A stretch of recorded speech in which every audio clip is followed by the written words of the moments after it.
We're at 6:01 p.m. I will now call this September 6, 2018 meeting of the Zoning Board of Adjustment to order. I will first see if there's any public comment that is unrelated to this case before us tonight. Okay, hearing none. The case tonight, case number 2018-3. Appeal of an administrative decision issued by the Land Use Office regarding Milton Zoning Ordinance Article Number 3, Section 3.5 by Barry and Karen Barco et al., represented by Christopher Bolt of Donahue, Tucker and Ciandella, PLLC, for property owned by Three Ponds Resort, LLC, Mighty Joe Campground, 111 Mighty Joe Road, Milton, New Hampshire, map 28, lot 4, located in the low-density residential zone. Mr. Bolt, where you are bringing forward this case, would you like to present? Thank you, Mr. Chairman.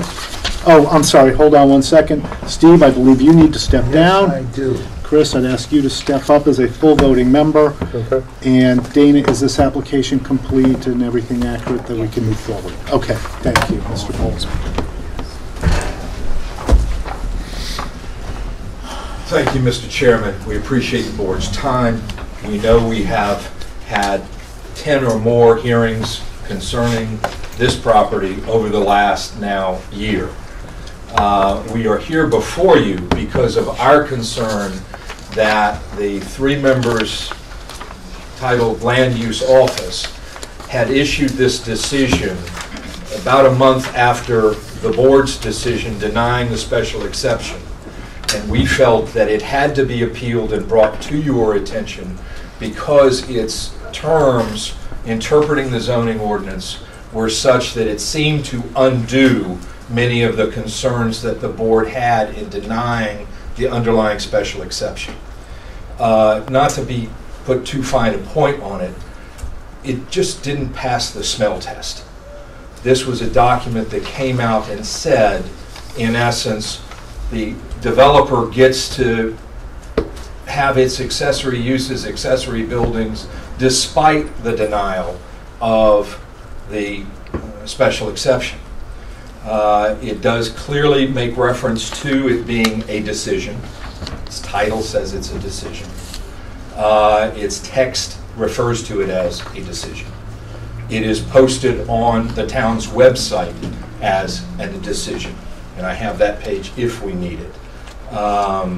It is definitely one of those things that there can be no doubt this is an administrative decision. I know that the developer's attorney has argued it's not. The fact that it is basically saying campground now means something other than what we say in the zoning ordinance, that things are not static in the ordinance, is an interpretation of that ordinance. We are concerned that the issues that were raised before this board over the last year, and as we had to pull more and more information out of the developer to really explain what they were going for, that this, if allowed to stand and we did not challenge, could be used as a gotcha against us later on if there was something that was coming in.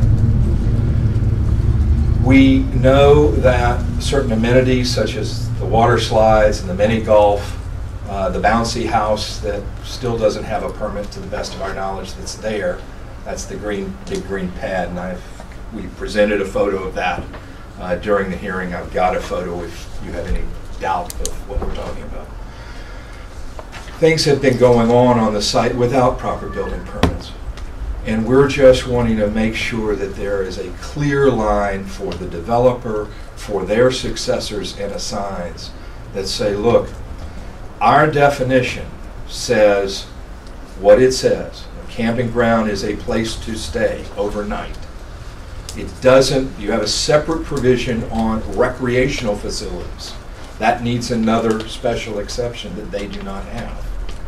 So it's truly one of those things of, we are concerned that this decision, if allowed to stand, would mean that they get to do basically whatever they want to do. Park models are referenced in the developer's objection. That is a significant concern for us, as we said throughout these hearings, because they create impervious coverage. They are permanent structures, hardwired, hard-watered, hard septiced in. They can house many more people than a standard tent. And so it's truly one of those things of their corollary issues that come back to this board on an expansion of the existing use that we were feeling were being in-run. It is definitely one where I believe Mr. Woodruff's defense response document that we received this morning also refers to the document as a decision. So I don't think there's a doubt that this is an administrative decision that is within your jurisdiction. It incorrectly, the decision itself, the July 25th decision, incorrectly asserts that amenities were not involved in the underlying ZBA case. That's just not the case. They are clearly referenced in each of the developer's applications. They're clearly on each of the developer's sets of site plans. And it was a key issue of concern by the abutters, by the folks outside of the immediate neighborhood, including Town 11, of what all was going to go into there.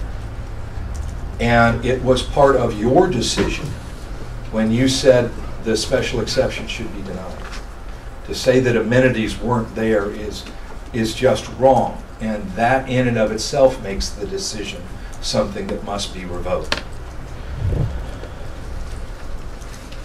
Mr. Woodruff's involvement in the decision, and frankly in the defense, we recognize that he has the right to defend the decision, but it calls into question. He was a member of this board originally and recused himself. He was a member of the September 7th, 2017 meeting.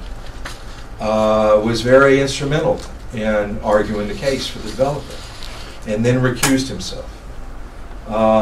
As I believe that you have in your records, I have copies if you need them, at the Stratford County Regional Planning Commission, he gave some testimony, including the fact that he is a camper at Mighty Joe. He shouldn't be involved in the decision that is now before you. He has recused himself from part. He needs to recuse himself from all. And therein makes the decision itself suspect. That decision, we recognize, could have been made procedurally by your code enforcement officer. That's the normal route that things go. I'm not saying it's substantively correct, but the proper person that is normally designated by a town is the code enforcement officer. Contrary to Attorney Malio's objection, I am not saying that these three individuals don't have the right to defend their action. I'm saying they're not supposed to be involved going forward in making decisions on this case. They have they've put out their mark in the sand on this, and that calls into future question, assuming you agree with me that it is an improper decision, that they should not be involved going forward. Particularly Mr. Boyers, he has the, I have to admit, very unique position of being both code enforcement officer and currently chair of the planning board. When this matter is going to go back in front of, even by the decision, it's going to have to go forward to the planning board. He should not be involved in evaluating whether that site plan is proper. We do believe it should first come to you for the special exception issues, then go to the planning board for the planning board without Mr. Boyers to consider, and then go to the selectmen for the appropriate building permits that would be required on anything that is to happen on that site.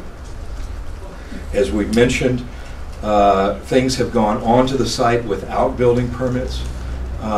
We had a request to view all documents back on May 31st. We came in, were able to see about 2 feet of file sitting at this table. There were, I believe, 2 building permits, one for the rec hall renovations and one for another building renovation. None for this bouncy house that is very large, site disturbance. None for the park models coming in already and having been installed. That's a concern to us as abutters from a standpoint of there has to be proper procedures followed that have not yet been done, need to be done in the future. Mr. Boyers needs to recuse.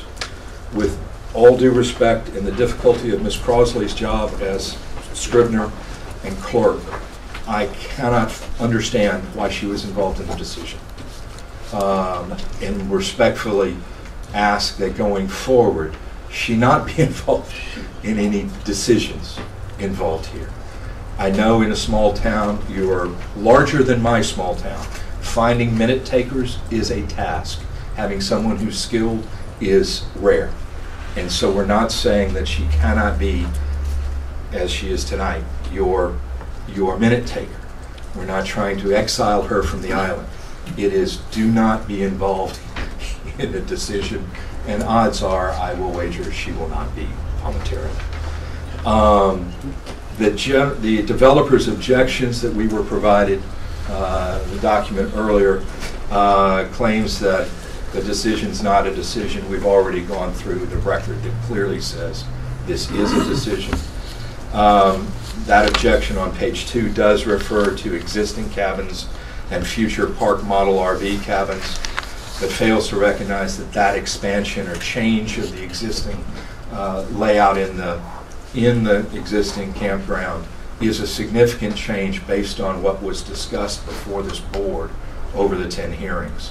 It changes impervious coverage, it changes volume, it could change septic. So it's one of those things of this is not the normal accessory use type of concept that could be, had it not already gone to such detail through the ZBA process, could be something that is understandable. It's just not in this situation. The case cited by Attorney Malia is readily distinguishable in my eyes. That involved a code enforcement officer who did issue an opinion.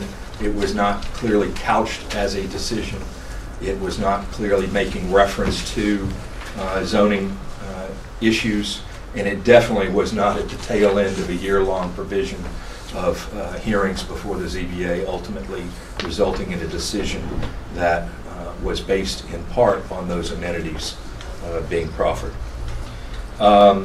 Concerning Mr. Woodruff's response document that I received this morning, we are not contesting the historical evidence back in the 1990s. In fact, frankly, I want to bring to your attention the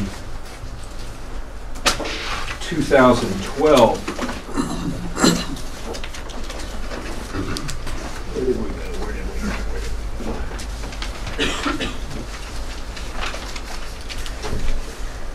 the 2012 settlement agreement that is actually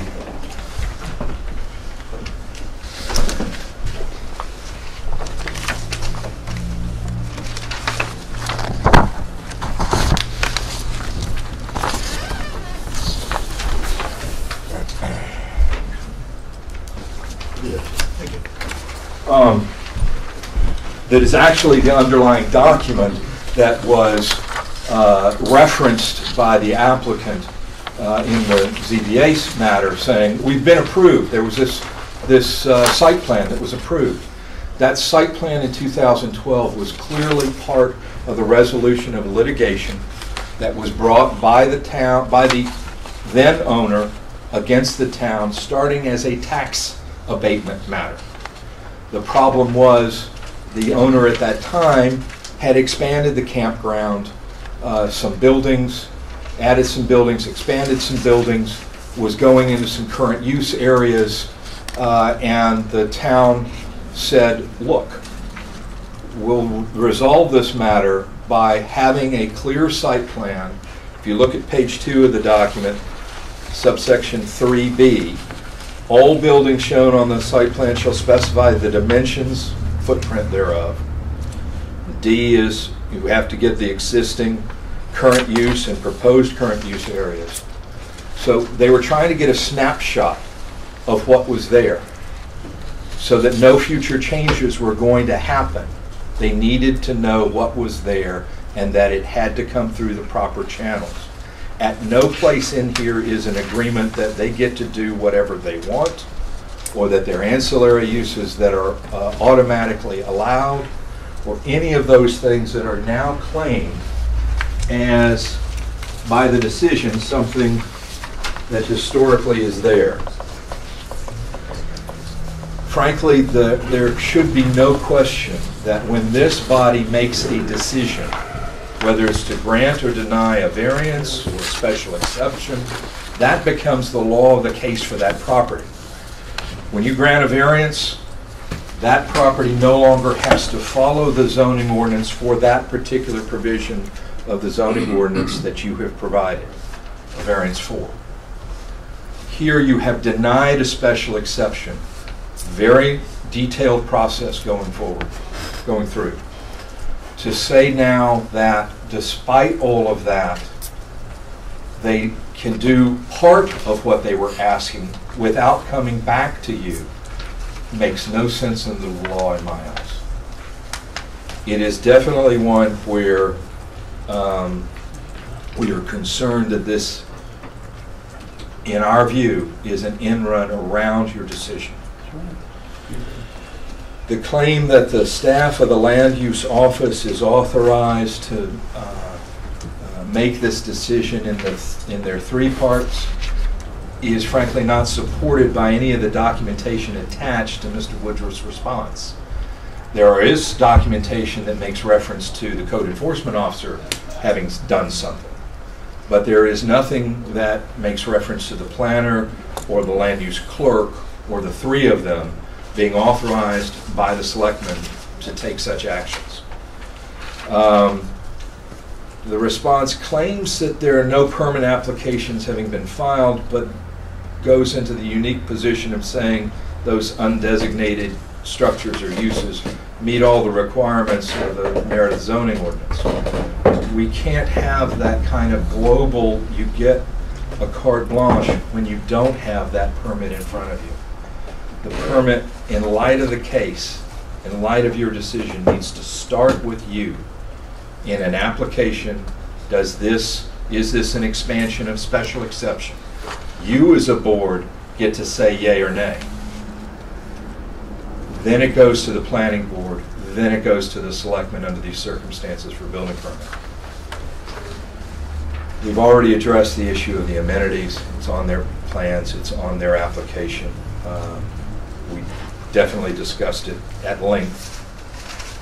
And I am struck by part of the response that speculates on why the applicant included the amenities on the plans or in the application. The why doesn't matter. They are there. They are part of the plan that you denied. And I think to have those amenities come forward, they need to come forward first to you before anything. Accordingly, I'll end as I started. The decision doesn't pass the smell test. It's not proper in light of the year-long process that this board took, considering the special exceptions. We ask that it be revoked and our appeal granted, if only for the error that says amenities and park models were not part of your underlying decision. It clearly was part of the decision. We ask, frankly, that you have your decision clearly make a statement so that the developer, their successors, and assigns know they have to come to you. They then have to go to the planning board for site plan approval. They then have to go to the selectmen for building permit approval, so that my clients can know that their due process rights after this lengthy experience before you is not given an end run. I'm happy to field any questions, and I respectfully ask for a few minutes at the end after everyone else has spoken if there's a need to do any rebuttal. Thank you very much. Any questions? Not this time. At this juncture.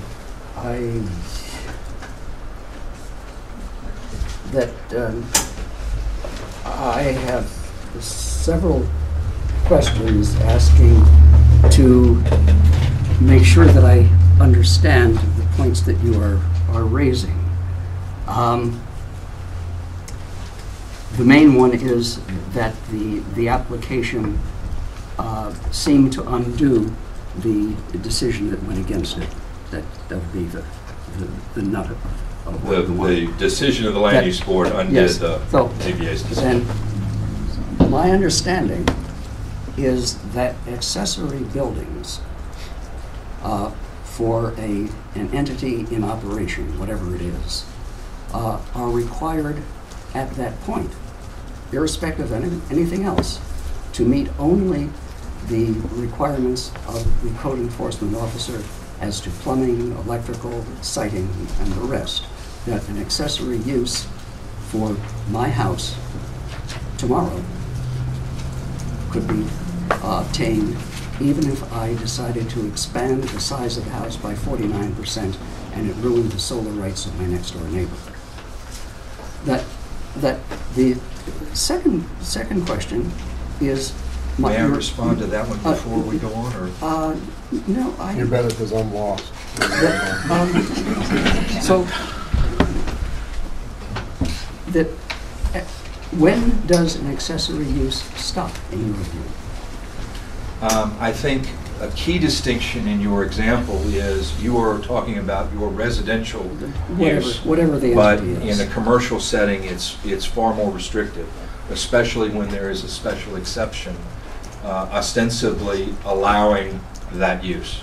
But You have an expansion of the existing use in such a way that there can be clear lines of demarcation. If we're talking putting in a Tupperware shed for garden equipment is very different from putting in 12 to 200 park models that create impervious coverage so close to the three ponds and need significant approvals for those. So it is a matter of degree, and it is a matter of the context of this year-long process before you that causes the concern that's different from your residential situation. Okay. The other point would be that recreational uses require a second special exception. Recreational facility, I think, is the phrase in your zoning ordinance. That to whom is the power to recuse? Who has the power to recuse? It is the members, in a voting board, it is the members' power to decide are they going to recuse themselves or not. And unfortunately, it is one of those do not pass go, do not collect $200 kind of card. If a judge says you made the wrong decision, it voids the underlying decision. You start back at square one. It is it is my understanding that the ZBA, as an elected board, is not an agent of the Board of Selectmen. I would agree with your statement. Thank you. Then the board of its own authority, in passing, for its own statutory uses, may request materials or comment from any individual whom it sees as being useful. The statute allows that, clearly. Okay. And that would include giving a delegated clerical responsibility or asking a question based on the previous knowledge of an individual, as for example our land use clerk. Positively. Thank you. No further questions. Okay. Any other board members with questions at this juncture? Mr. Chairman, could I offer something? Yes, please. That provides some focus? Yes, please. Because I think the board in this needs some focus. How observant of you. There's been discussion so far of the recusing of Mr. Woodruff, labeling his involvement suspect, and in the paper it talked about it being ultra-virus. Let me talk about that first. This board has no role in making a judgment on that. Whether it was appropriate for him to be involved or not appropriate, or whether he should recuse himself from further involvement, you don't have the decision-making authority. So moving on from there, Mr. Boyer's, the observation was made in this presentation that he should be recused from participating at the planning board level when this, if this amenities proposal gets to the planning board. And again, this board doesn't have any authority to speak that, so I would urge you not to. There was discussion about the lack of permits. That may be accurate, that may not be accurate, I don't know. But again, this board is not an enforcement body, so I don't think you need to spend any time on that. And as far as Dana, Mr. Bolt handled it very nicely as far as the task that she has been performing for the board tonight and in all the other hearings. So that's not disrupted. I think with reflection she will agree that she didn't have the authority to make a decision, so maybe she shouldn't have signed that decision. But it's really unimportant in the big picture here. What I think is important, and I don't invite the board to discuss this or other parties to discuss it, is what is the question that's before this board? What is the real question? At least as characterized by Mr. Bolt, he sees the administrative, what is labeled as administrative decision, as a decision that if the campground wants to proceed with installing the type of amenities that were discussed in the earlier CBA case, he sees it as a ruling that the campground doesn't have to come back for an amended special exception to do that alone. And if that's the question that's before this board, then maybe that's what should be addressed. But I think it's hard to put your finger on what the question is. Okay. Thank you. Mr. Chairman, Yes. when are you going to let me speak? I haven't even gotten to the rebuttal portion yet of the other, and fine. we're still, I mean, we will definitely get, You're going to let them talk before the people who wrote the decision get to talk? I'm going to let everyone Obviously, talk. we just did. Yeah, you're right, I'm talking. Thanks for pointing it out. I mean, I ultimately plan on letting everyone talk, Well, and I thought, and he, I think Tom's Mr. not- Woodruff, one moment, please.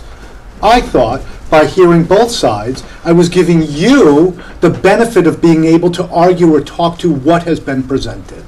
If you would like to speak now, you know what? I'll let you. Thank you. I appreciate that. And excuse me if I don't stand up. More comfortable sitting down. I think that the town council is absolutely right. You have to get to the question of whether what I wrote after communicating and talking over what the zoning decision for the special exception meant and what the rights of the campground were within the framework of the zoning ordinance, we all came to a similar conclusion. I am going to say this. I am disappointed in Attorney Bold. And that's putting it mildly. I've been in this business for 35 years. And I've never had anyone call into question my character or my integrity. And I'm going to tell all of you that I always look at what the zoning ordinance says. And never has the needle gone one way or the other. That said, let's get to the question. I have something I need to read to you. It's too bad that we don't read the letter that's in question, but I'm taking up too much time as it is. I prepared a response to the narrative appeal from the abutters group, and it attempts to answer all of their questions, and it attempts to clarify the position of staff, and then it's going to tell you at the end what we would expect out of this. The assertion that the decision was contrary to the Milton zoning ordinance is incorrect because of the following. The claim that staff misinterpreted what constitutes a campground is false. A decision was previously made that Mighty Joe is a camping ground.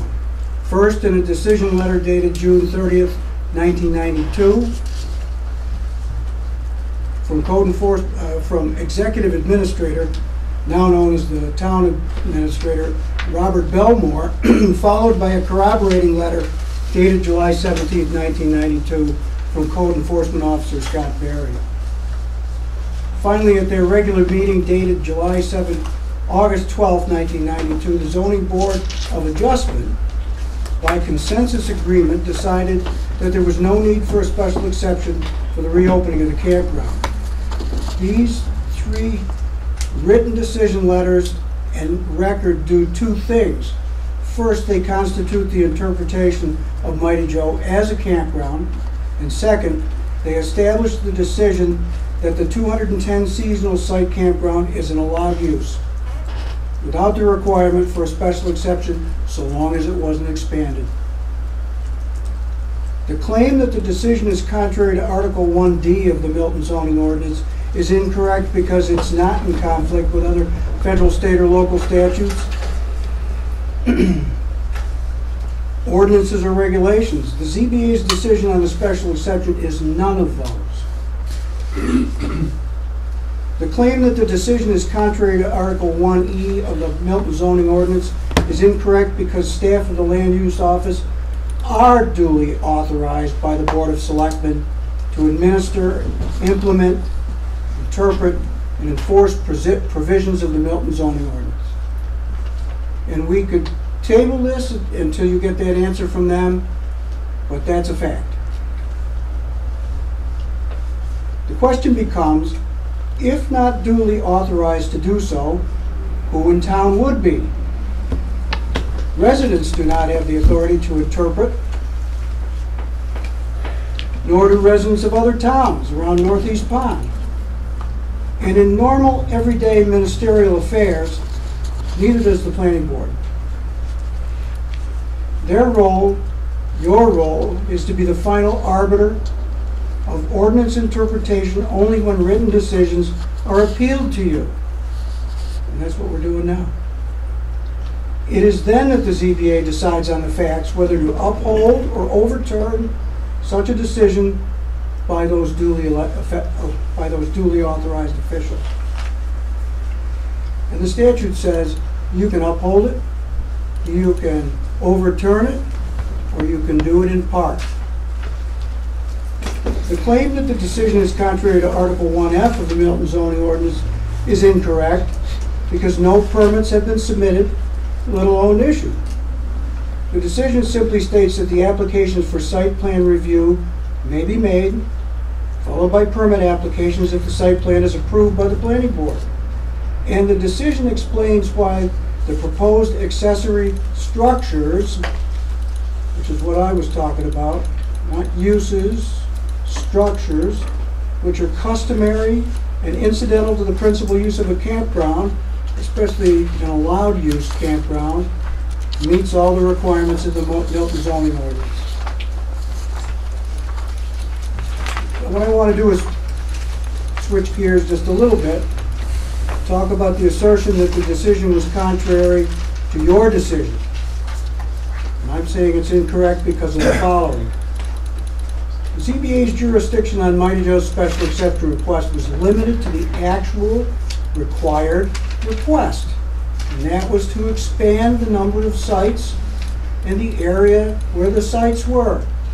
That's why they then needed a special exception from you. They weren't coming forward to you to have accessory structures. You call them amenities, I don't care.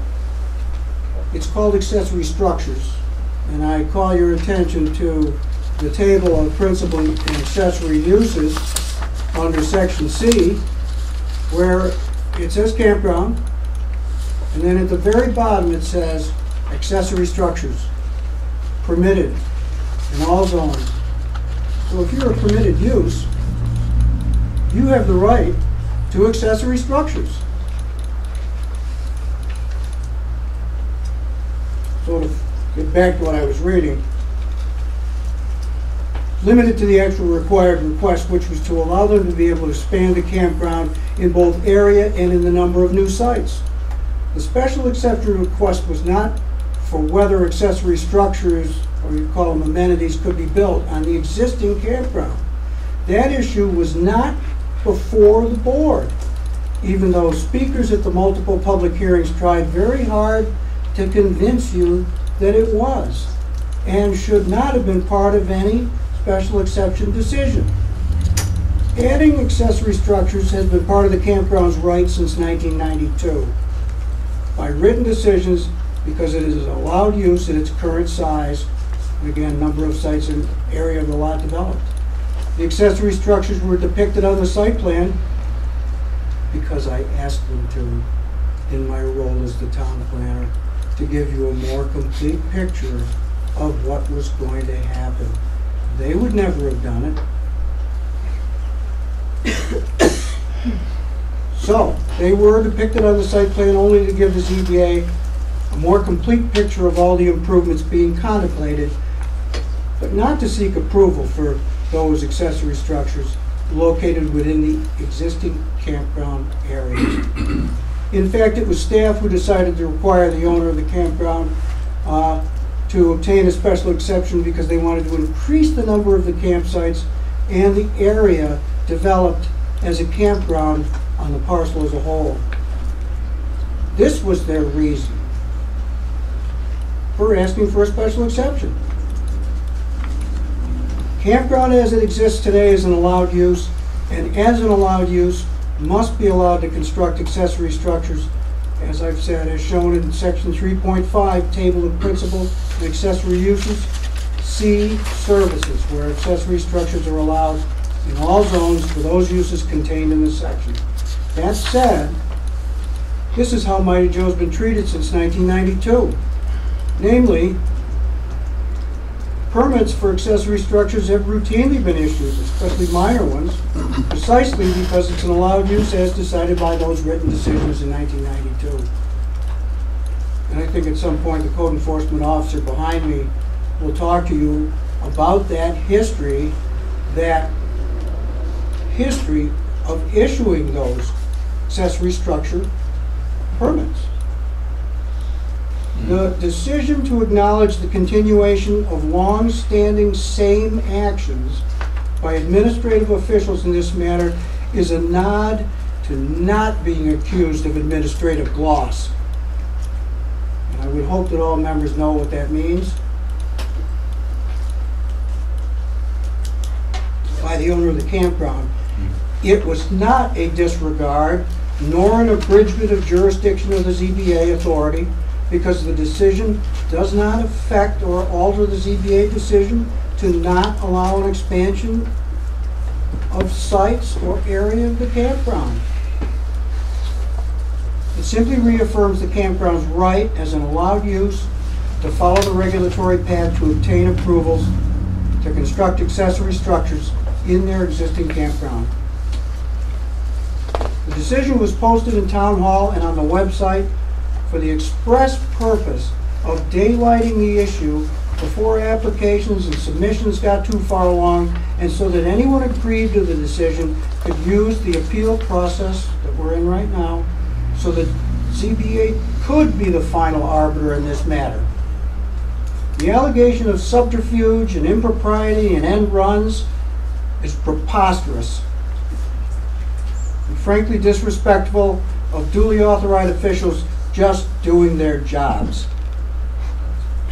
Language such as this is not called for in presenting arguments to a quasi-judicial body trying to decide to either uphold or overturn an administrative decision. Finally, it's got to be stated that the ZBA's role is not to interpret the zoning ordinance in the day-to-day ministerial dealings in land use administration. That falls to the Board of Selectmen's duly authorized staff, and we are.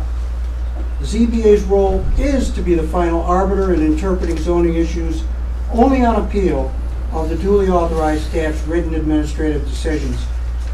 That's what's happening in this proceeding, and that's what the staff hoped would happen.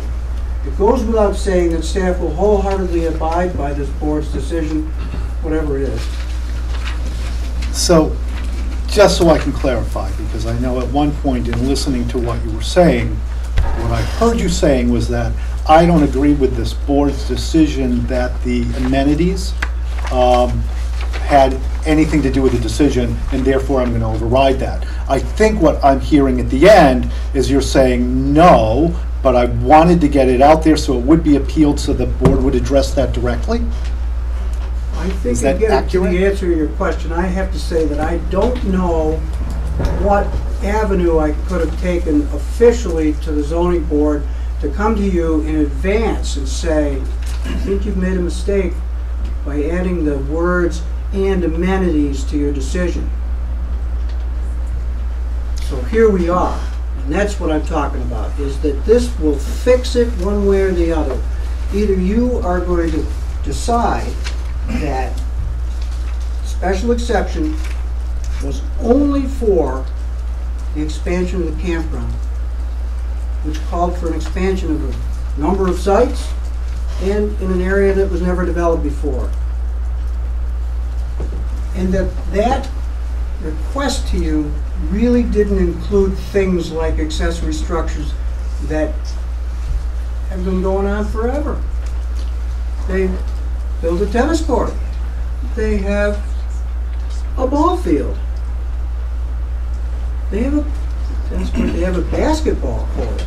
Those are the types of amenities that some people say don't belong in a campground, but if you go to all campgrounds, they're there. Bruce, can I ask you a question?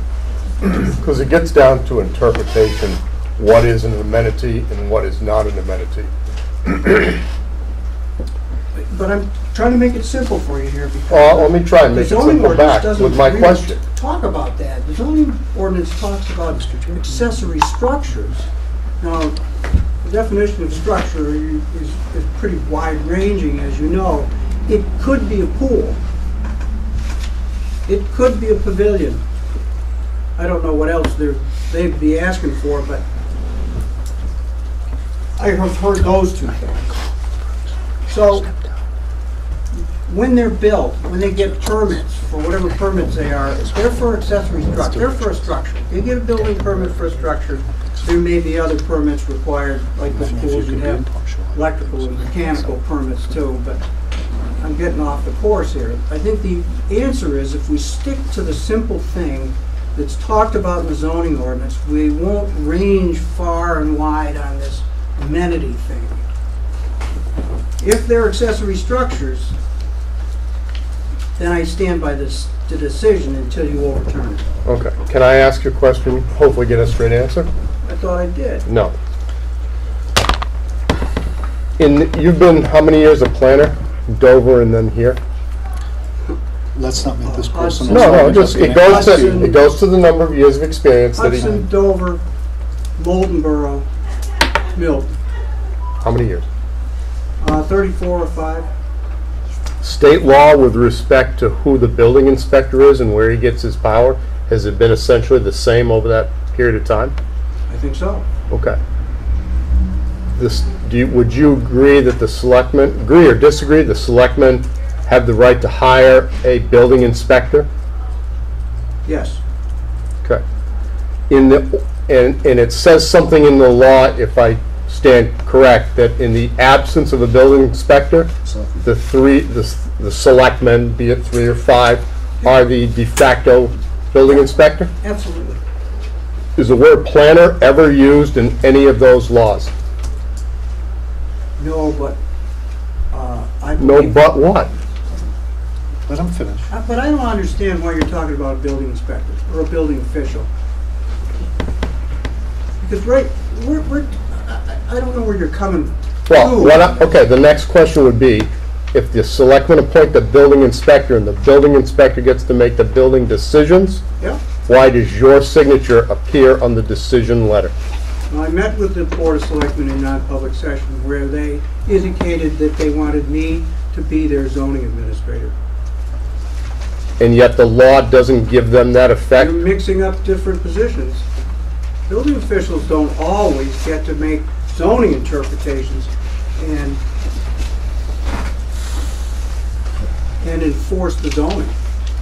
That could be a code enforcement officer, it could be a zoning administrator, and in some cases it is planners. And again, if we want to look this up, we can look it up. Well, no, I don't have to look it up. I've read the law 100 times. I bet the lawyers have read the law close to 100 times. Yeah, but if I bet- I stand by what I said about building officials. Okay. Building officials have defined authority and responsibilities in the statute, and it does not include zoning administration. That's it. To who? Pardon me? To who? I was 2 conversations going on. I missed part of what you said. Building officials don't have zoning administration responsibilities and authority. Does Brian Boyers, as the building inspector, building official, code officer, have that authority? I believe he does. Okay. And you believe that the same authority has been delegated to you by the Board of Selectmen? Yes. Okay. I was not aware of that. Okay, one moment, yes. Under advisement of the town council, I'm going to make an announcement. I am personal friends with Bruce. I happen to play golf with him 2 or 3 times a month. If anyone in this room thinks I should step down, I will do that. Do you let him win? I'm sorry? Do you let him win? Let who win? The Bruce? guy you play golf with. He always beats me. Basically, Mr. Bolt, if you feel more comfortable with that, I'm a straight guy. I don't want I it. appreciate you, Mr. Meadow. I didn't know I was going to go down this road. Yeah, I need to confer, may we take a couple minutes and... Yeah. Because we do have another alternate here. He's been listening to the whole thing. I'll take a motion for a very short recess. That way I can hear what you're saying, and I appreciate you, Mr. Meadow. Thank you very much for that. I don't want to put the right on this report. Right there.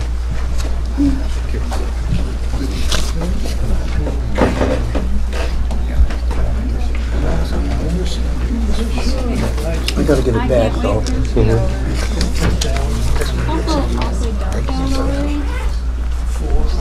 Okay, thank you.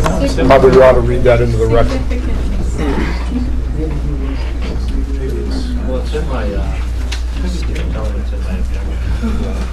Today's 2.5 minutes shorter than yesterday. Uh-oh. Somehow she's already yours. I should discuss it. And he paid me to be his friend. That was the next question. Well, I have Bruce as an election official.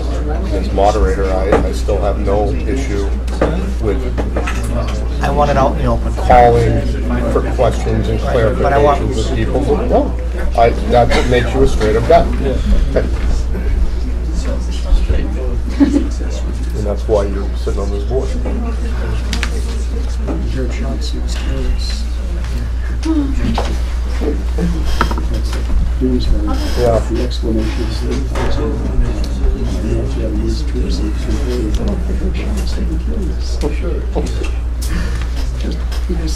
We were just over the hill.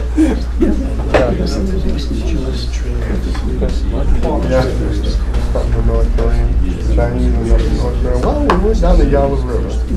We got off on the wrong night. What can we say?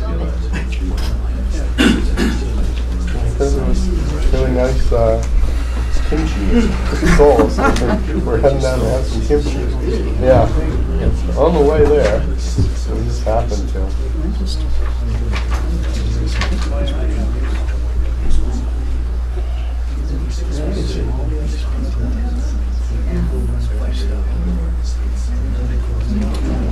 I agree with your point, it's not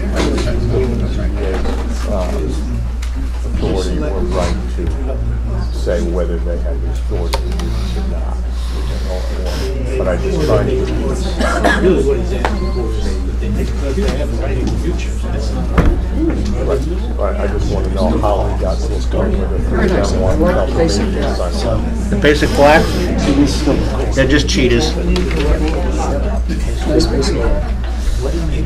I think I gotta pump up the volume because my eyes, I had the LASIK done and they fixed all out there, but right here, they couldn't do both. Well, the town of Milton now knows that.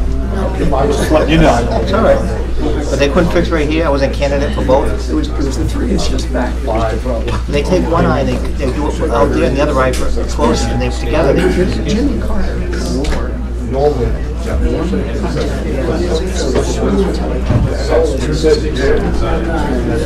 You know, he's still working every day. His distance vision for killing rabbits was great.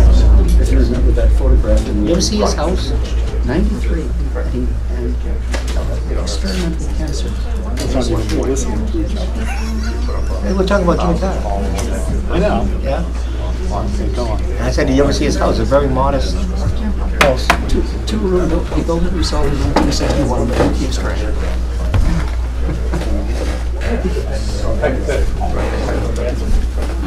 Okay, we're back. Thank you, Mr. Chairman. For the record, thank you for your candor. We have no problem with you staying on. Okay. Thank you much. Does anyone else?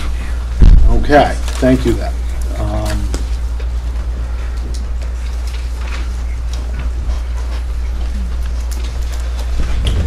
Can I go back to the accessory question I wanted to ask? Sure. So, Mr. Woodruff, what I was trying to get to 5 minutes ago is accessory uses. If I were to put in one pool at my house, I would presume from, and in the way it's expressed in our zoning, that the primary use on the property is my residence and secondary is the pool.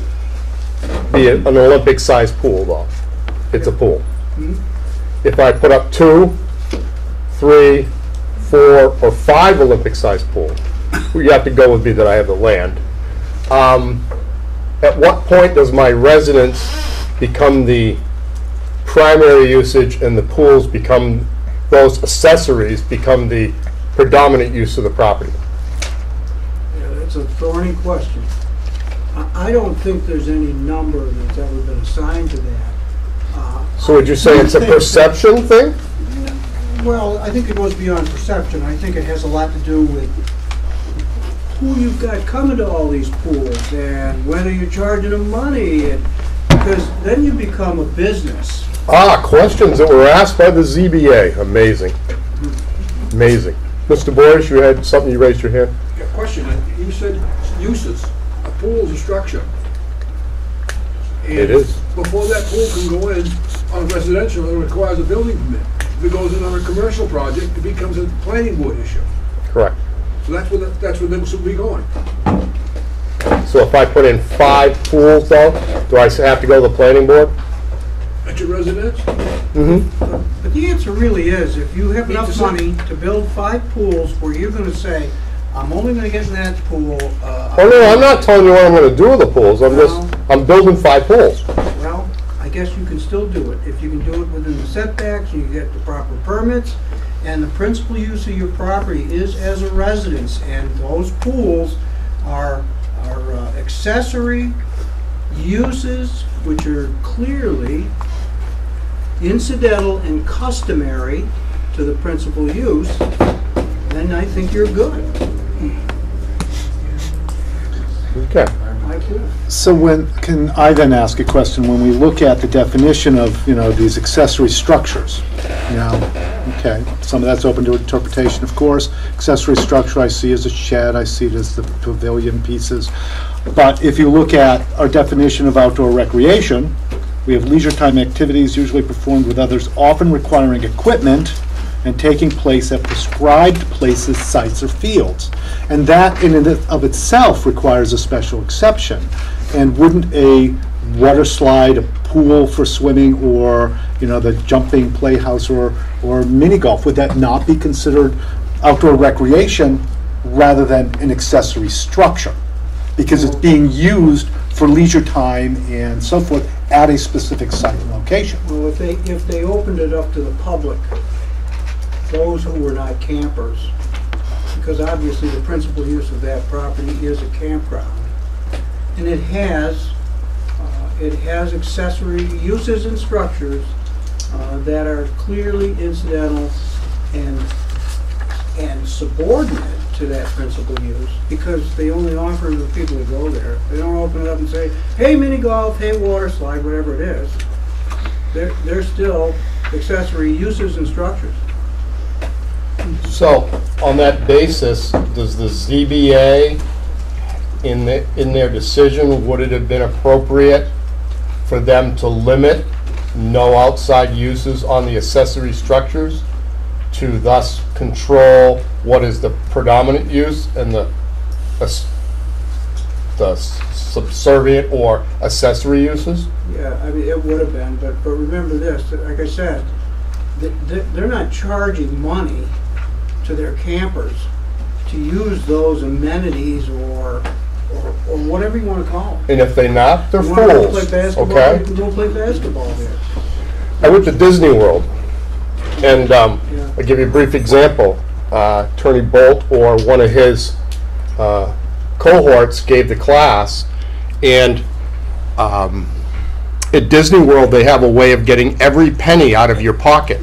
It just costs you 4 quarters to take that penny out of your pocket and make a token out of it. Anyone who's in business is going to charge a reasonable fee for the fact that they provided all those amenities. If they don't, they're quickly not going to be in business. And what you've just opened up the door is, you've just agreed that we do need to see the amenities to determine the proportionality between a primary use and a subservient use, i.e. the accessories. And a question was asked and did come out through the presentations, if there was a lull in the campers, would and could they open it up for the day, let's say outside passes? I believe the record will show that they agreed, no, that's not something we're wanting or willing to do. Okay, fine. So that helped and was part of the board's education to determine number of camping spaces, accessory uses, what's relative, what's not relative. Is the cabana an accessory structure or an outside bar? Was the morning cafe an accessory structure or just a minor amenity. Depends, I guess, how big it is. If the cabana is 100 by 200, it wasn't. At what point on proportionality, and it is a judgmental decision that I believe the building inspector has the authority to make. Well, can I interrupt you just for a second? The reason why the decision letter doesn't just say, go get building permits. It says, because of what you've kind of intimated to me that you want to do, you better go to the planning board for their review. You better amend your site plan. And I know that the planning board will be asking the same questions that you're asking, and they will take appropriate action, whether it's by conditions or by notes on that amended site plan. So that's really what my decision was about. But earlier tonight, you stated that it was at your recommendation that they show those amenities on the site plan, and that really they shouldn't have been part of the ZBA's point of deliberation. But you've actually gone 180 degrees out Well, I don't believe so. when you just admitted to me a couple minutes ago that it would be reasonable to see the size of the amenities so the board could weigh the balance of what is accessory uses and the primary use. Yeah, I don't think I said that. I think you said that. I did, and you nodded yes. No, I don't. Yeah, okay. Yeah, I don't believe so. But most of these issues that you're addressing with the amenities, size, For the record, shapes, it's and Brian everything else, Williams. is going to be done at the planning board net level and not at the ZBA level. We determine if they are too big, we cut them back down. If they're too small, we let them know. That's planning board. That's site plan approvals, not ZBA decision. All right. But if the ZBA decision clearly specified during the deliberations that those amenities as described on the plan were felt to be in a concern and outside of the intended definition of, in accordance with the zoning and the Milton master plan, at the time in which people voted on those, and we said, you know, it's our interpretation they weren't thinking of those as being part of a camping environment back in, when did we start this and define those? 1989, to have a water slide and so forth. If that was part of the decision in the denial, would that not, should that not have already made that decision regarding this piece? I think that the zoning says those structures and uses are acceptable in that zone. They do not. But it's how you define those, because I mean, I could define them as outdoor recreation, couldn't I? I don't know if you can do it. That's That's a decision. No, and That's my decision. That goes back to the idea that there has to be a zoning administrator who makes ministerial decisions on interpreting the zoning ordinance. And that if people want them, they're put in writing, and then they can be appealed to this board. So, you know, this is what I tried to say at the top of what I talked about, is that you don't make those interpretations until there's an appeal that comes to you. And these people don't make that interpretation. The duly authorized officials make that interpretation. That's just the process, and that's how it works. So we said it's a campground. That's the principal use on that property. It is a campground. If you take a definition of a use and you go to the American Planning Association past documents and you look at definitions that are generally accepted for planners and zoning administrators in 1989, and you put it into your zoning ordinance, it tries to explain in 2 sentences or one what a campground is.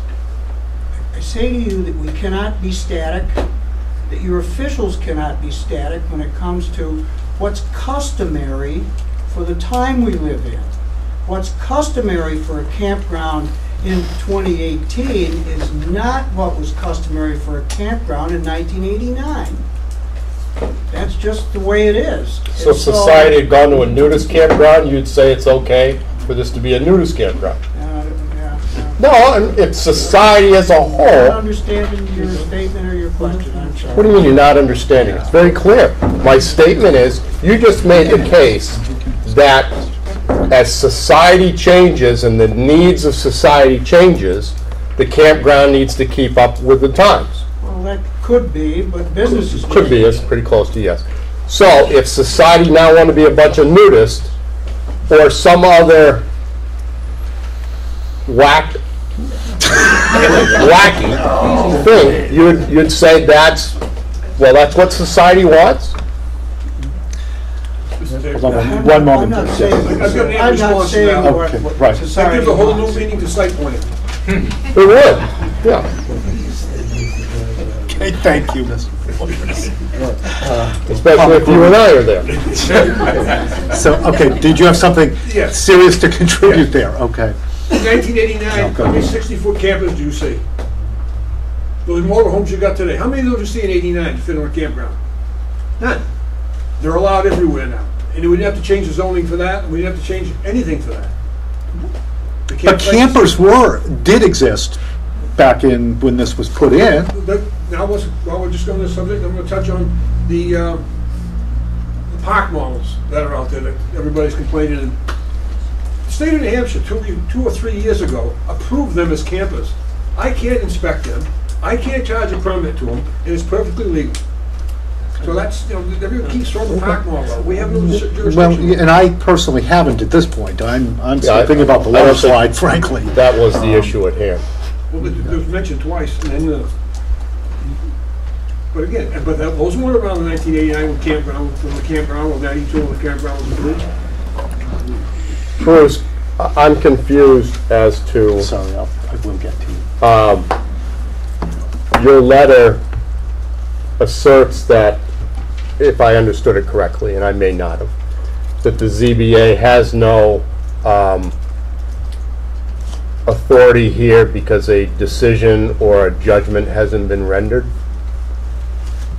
Because you're saying that the ministerial duties of the ZBA or the zoning officer on a day-to-day basis aren't really the purview of the, and I would agree, the minute by minute, everyday ones are probably not. But did I understand your letter correctly that you're thinking we don't have the authority to even sit here tonight? And That's not what I said. well, that's why I'm asking. So What I said was, decisions, zoning decisions that are appealed to you, you are the final decision maker in the interpretation of the zoning ordinance. correct. Okay. That's where we are. All right. But every day, you don't do that. Correct. I agree. That's all I said. Okay. But even if our decision last time, sorry, Larry, I did promise you you could go next, but even if our decision on this special exception clearly stated that part of the reason for that denial was the nature of those accessory structures, did the board not already make that determination? Did they not already decide that, but yet now we're back again? Deciding that same piece You could look at it again? that way. Yes, you could look at it that way. We are back again.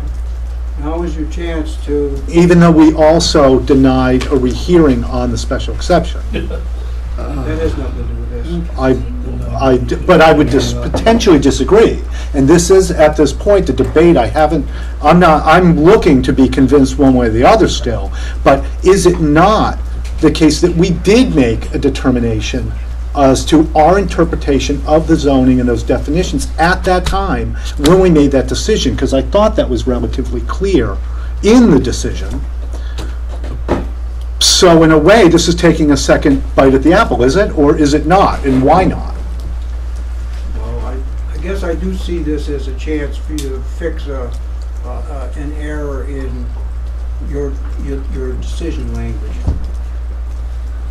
And if you Well, don't I see it have as to an error. advise the board that it does not have the authority to do that at this point. And Mr. Woodard, you should know that. Well, I may not be saying it correctly.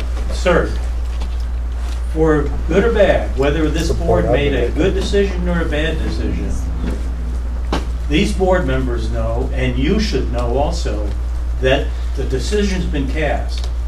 And it's motion for reconsideration was filed, consistent with the statute. It was denied, and if the applicant wants to appeal, that's the avenue. This board doesn't have anything further to say to now, in your words, fix its decision. Yeah. Period. That's an unfortunate. Well, you want to rewrite the law, okay, but I'm not sure what that means either, and well, if you're saying it's unfortunate that the board doesn't have the ability to, in your words, fix the decision?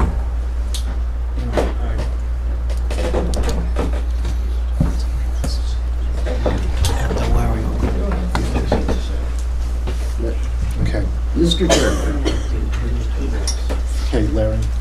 let's change the conversation slightly, and I will offer a proverb of my own.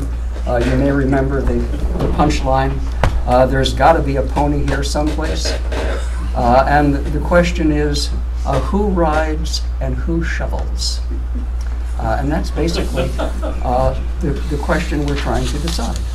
Who rides and who shovels? I am disturbed at the unnecessary, from my point of view, badgering is too strong a word, but spirited cross-conversations, not fully controlled, in my opinion, by the chair.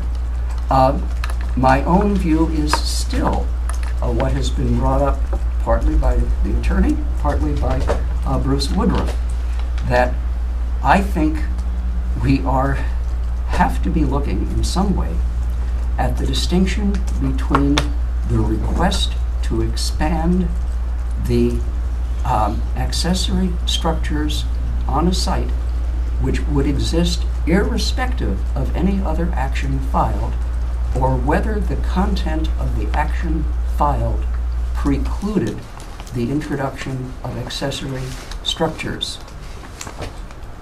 Thank you. That's it. Okay. And again, no again. That's Okay. Yes, Stan, you wanted to say Well, something? I'm hung up on this accessory structure thing. So I Googled it while we've been talking, and I went through quite a few things here. Every one, I'm not going to read them all, obviously, but every one details a shed, a place to store tools, something that's detached from the house. Not one thing I saw here, Bruce, says a pool is an accessory structure. I mean, that's just Google, but I'm just saying, I wouldn't rely on Google. well, I'm not saying I'm going to bet money on it. I'm just saying, you know, I'm hung up on that. Do I consider a pavilion an accessory structure? Yes. Anything made of wood or something that's a physical, you know, building? Yes. A pool, I don't consider an accessory structure. That's just me personally. I think you need to look at the definition of accessory as well, though. I asked him, what is an accessory structure? I mean, the definition of accessory is accessory to what situation you're speaking regarding. So, Because I'm still hung up on that. Okay. Mr. Malia, would you like to have a chance to speak? Thank you. Wait, hold on one moment. I'm Sorry. well, no, You're doing this it is- again? I'm doing it. This is something that has. It's a sheep this time. It is a past case that came to the ZBA and our decision. It was a request for to have a flashing, blinking, or repeating on-off light on a gas station to show the difference in prices, members, non-members, which was we had to give them permission to do that because our zoning says specifically no flashing lights. But it's own. So what we also did is we ourselves, of our own authority, put a restriction on the operation of that a gas station sign. And it was required to reduce its illumination at nighttime by the use of a gray filter. And that was a specific condition imposed by this board on the permission granted. So somewhere in our conversation, there was a comment about the limit of the ZBA to the authority of the ZBA to set a limit in its decision. I just wanted to bring that up. Okay. And those films were never put in place. You're on tape. Well, it's true. Mr. Nato had a question about the meaning of accessory structure. It's defined in your Milton zoning ordinance. Right. Accessory use or structure, a use or structure on the same lot with and of a nature incidental and subordinate to the principal use or structure. Doesn't say anything about sheds. Well, I know what that says, but that didn't clarify what I hung up on. So I went to good old Google to see what they said. It's a use of structure that's incidental and, I believe, customary to the principal use. Mr. Mallia, Thank you. thank you for your patience. I do appreciate it. Thank you for allowing me to stretch. Although I wrote the objection to the appeal of administrative decision, I'm going to defer to Attorney Roy Tilsley from the Bernstein Sure Law Office to speak to it. So, Roy? Thanks, Peter. Introduce myself, I'm Roy Tilsley from Bernstein Sure. I'm the new face in the room. I know you folks have had a lot of history with this. I guess I want to respond to some of what I've heard so far tonight and then kind of go into my presentation. What you folks denied previously was a special exception request to expand the campground, to add additional campsites, and to develop portions of the campground that were undeveloped. That request, you did not deny a plan. I think I've heard tonight, well, the amenities were on the plan, you denied the plan, therefore the amenities are just out. You can never have amenities again.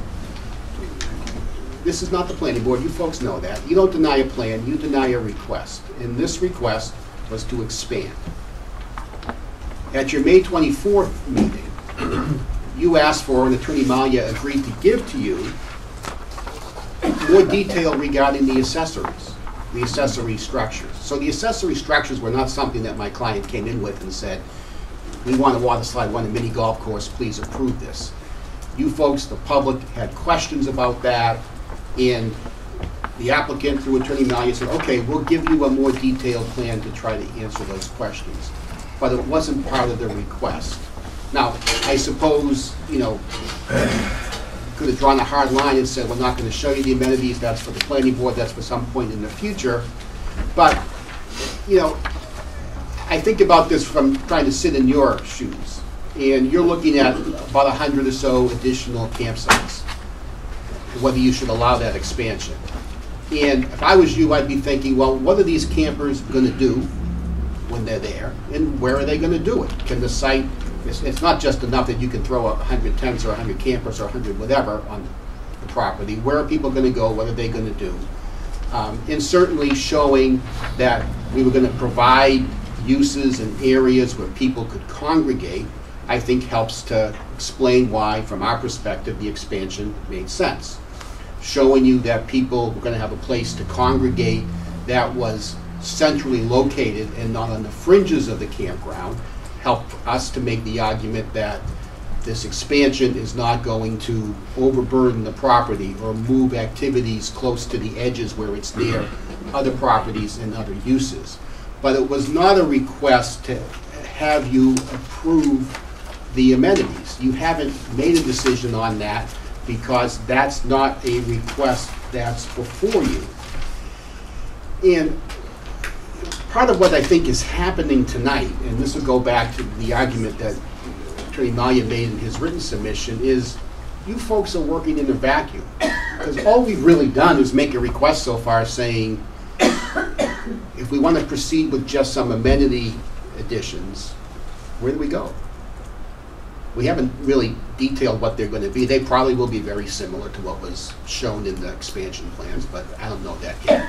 I'm not sure why park models is part of this. That's not an amenity. We haven't submitted this plan yet. And part of our argument here is really this should go to the planning board for site plan review. That's what town staff set up. We would then submit a plan that would show the precise amenities that we're asking for. And the planning board would make all these types of determinations that we've been talking about for a while about, are these do these meet the definition of an accessory structure? Are they the customary and usual amenities you would find in a campground in 2018? We'd probably provide some testimony about what a 2018 campground has for amenities. It's different than it was many years ago. You know, in terms of drawing distinctions about how many pools we're going to have, that would be something the planning board would decide on site plan review after we submit the details. And if someone's unhappy with the planning board's interpretation of the zoning ordinance in terms of what's allowed and what's not, then that would come back here for an administrative appeal. Right now, we're dealing with all these what-ifs and maybes because there's no specifics out there yet. All we've gotten so far is the green light saying amenities for this campground, accessory structures, don't require a special exception. Bring your plan to the planning board, have site plan approval. If the planning board thinks some amenity is too much and it's not really an amenity, if we go too far, they'll say that, and maybe we'll appeal that, maybe we won't. If the planning board says it's okay and someone else thinks they've gone too far, maybe they'll appeal that. But this is all premature, and that's, I think, part of why everyone is wrestling so hard with this type of decision. There's really two issues before you. Is that July 25th Land Use Office decision an appealable decision, or is it premature pending planning board review? If it is appealable now, is the decision contrary to law? You're being asked to make legal decisions tonight. The issue is whether these decisions are legally correct, whether legally they have standing to appeal. These are not the kind of subjective decisions that you more often make on various applications and things like that. The question is, what can you do legally? Is their actions legally correct? Do they legally have standing to appeal at this particular point in time?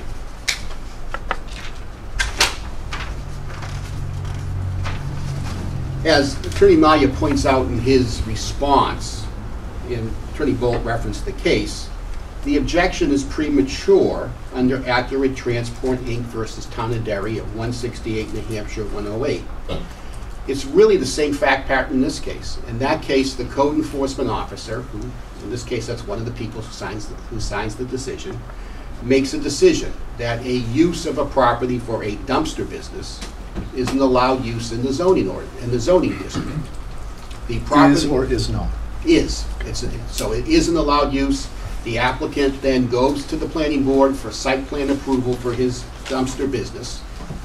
And eventually, after a typical planning board process, the planning board issues a conditional approval and says, yes, you can have the dumpster business there. You have to do it the way you showed us on the site plan. Our Supreme Court said that the ability to appeal the determination under the zoning ordinance that the dumpster business was allowed in the zoning district arose when the planning board issued its conditional approval. It did not arise when the code enforcement officer said, you don't need any relief, go to the planning board, get site plan approval. That's the exact same situation we have today. They haven't issued us a permit. Permits are what usually get appealed to you folks. So you'd like to repeat this later on after the planning board? It would be a lot, I don't like to, I don't want to, but it would be a lot easier to repeat this if there was a plan in front of you that said these are the specific amenities that the planning board has approved. And then we could talk about, is this number of pools too many customary and ordinary for a campground? Or is it standard in 2018? We can't really have that discussion today because, you know, we have a sense as to what it's going to look like, but we don't know for sure. And we can't have that discussion without having the approved plan in front of you folks. So the plan prepared by SFC wasn't adequate enough or sufficient enough? That was an expansion plan to add campsites and to develop additional areas.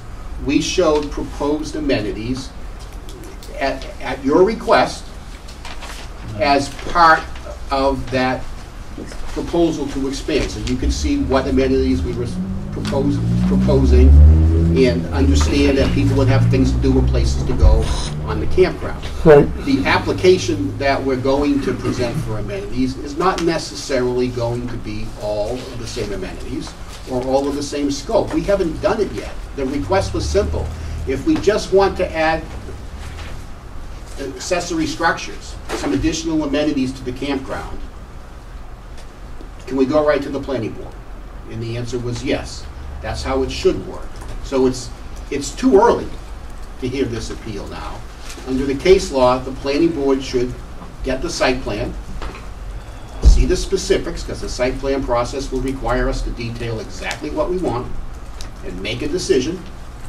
And if someone feels that the planning board, in making that decision, has interpreted the zoning ordinance incorrectly, they can appeal. I hope that doesn't happen, and if they do, we'll come back here, but at least we'll be looking at something solid and not this sort of, this is like trying to approve a balloon. It might be a post with a tetherball on it, or it might be the 19 pools. We As a don't know. professional engineer, having done what this applicant did, Right. I'd be insulted if you told me that what my clients paid good money for that I brought forward wasn't adequate enough. So, I think you're misinterpreting what I'm saying. I'm not saying that their plans weren't sufficient to depict what we want. What I'm saying is that when we submit an amenities-only plan, it may not be for the precise same amenities that were depicted on the special exception expansion request. I think that's what the neighbors were worried about too. We don't know what they'll be. All we want to know is where I'm we going to have ask to you to go. stop for a moment. I'm going to ask you, Larry, you have a Mr. question Chairman. that's germane to this. Thank you. I have an abysmal memory for names, even when they were said to me out loud. Would you give me your name again? Sure. Roy Yeah. Tilsley, Tilsley. Tilsley. Yeah. Thank you. My Attorney pleasure. Tilsley, Larry Brown. Thank you. Question, Yeah. or half a question, half a request for an answer. With the applicant not objecting or refusing or appealing, three things, the inclusion of amenities and accessory structures in the application, the information presented becomes part of the actionable record, yes or no? It's part of the record. That doesn't mean that your denial of the request Actionable. to, well, I don't know what actionable record means. It's part of the record. I would not agree that that means just because it's on the plan that your denial of the special exception to expand the campground includes a denial of other things that we could have done as a matter of right. We showed you the amenities in the context of our request to expand, to help explain why we thought the expansion was appropriate, where the additional campers would go, what they would do. We didn't say, Mother, may I have these amenities? We don't need to. Yes, but then the discussion of the amenities presented without objection or appeal by the applicant makes it part of the discussion of the application. Part of the discussion, I don't think it's part of the decision. But if it was stated in the decision that those were part of the reason why it was denied, would it not suddenly be part of the decision? It may be part of the decision that it may be part of your reason for denying the special exception request to expand the campground. And we don't need to debate this now, as Walter pointed out, but that may or may not be a good basis for that decision. But put that aside for a minute, because it's not the issue today. Thank you. If part of your decision, it doesn't mean that your decision changes their right to build accessory structures under the zoning ordinance. All your decision does is say, you cannot have a special exception to expand your campground by, I think it was 90, I wasn't here, so I might be wrong, by 90 spaces and develop 2 additional areas of it.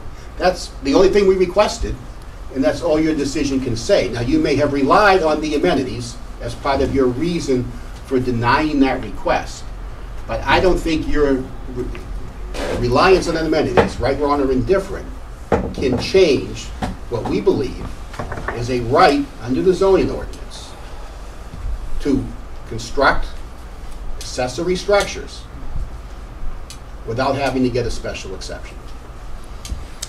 Yes, Stan? Just so I'm clear on this, are you suggesting that if this was to go to the planning board, that the new site plan would have either A, different amenities, or B, in a different location, sizes, or whatever? Is that what you're trying to say? All of those things are part, we haven't done it yet, so we don't know. I mean, it may be very similar, but we haven't put that plan together yet. Our request was simple. If we just want to move on amenities, do we just go with the planning board? So, Because in my mind, if you're going to go to the planning board with the same, basically the same plan, what we looked at, then this, and that was part of our thing. If you're going to present something totally different, They wouldn't be able to do it because that was an expanded plan. it wouldn't be They're the not going same to be able to plan. go to planning and say, we Well, they want could go to the same planning thing. board without any sites. Right, And that's what I'm getting at, just the after amenities. he's making the Right. case. right, then I disagree with it. But if you're saying we're going to change it because we don't have the room now, or whatever the reasoning is, then that might change my thought a little bit, because then you might not be able to have all the amenities you once spoke about, or the size is going to be different or something. All right, that in my mind would probably make a difference. But if you're telling me it's going to be the same amenities, same size, same heights, nothing's going to change, then that's the other side of the coin. I think what I'm saying is I don't know, and while I disagree with your conclusion, I think it helps to make the point I'm trying to make, which is it's too early in the process. We haven't given you that plan yet. We haven't given the planning board that plan yet. So we don't know. Any other questions on that issue before I move on? I guess not. Move on, Okay, please. so, again, under that case, we think this is right there, and that the ability of the board to consider an appeal doesn't arise until the planning board approves a site plan. That hasn't happened yet. This will work much better when it does, because then you'll have something in front of you, and then you can make a determination. If you decide tonight that, nope, this is the right time to hear the appeal, this is a decision that's appealable, even though it's, I think, contrary to the Town of Derry case, the decision that's made in that letter is the correct decision. Accessory structures, not accessory uses, accessory structures are allowed under your zoning ordinance as a matter of right. These are accessory structures to a campground in 2018. You heard through the last process that the intention of these structures is to be used by campers and they're allowed guests only. These are not structures that we're going to open up to the public and allow people to just drive in and use. If you approve this appeal, you could, if you deny the appeal, you can condition this on only being available to campers. But that's something that we've said. This is what it's for. It's an accessory use for people in the campground to use. These days, people don't play tetherball. And frankly, they don't use baseball fields very much anymore. These are the types of amenities that campers are looking for when they go to a campground. And that's all we're trying to provide for the benefit of campers. It's an accessory structure, and it is allowed under your ordinance.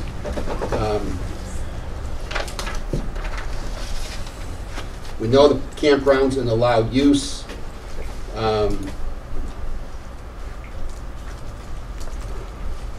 It's limited to campers, it's not open to the public. I think, we talked a little bit about, well, isn't this a recreational use under the zoning ordinance? The principal use is camping.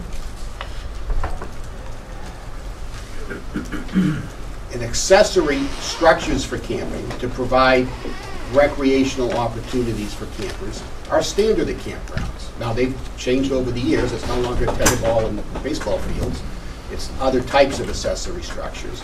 But those are expected, and they're incidental and subordinate to the campground use. That makes them accessory structures under your ordinance. They're allowed as a matter of right. That's been the history of dealing with the town.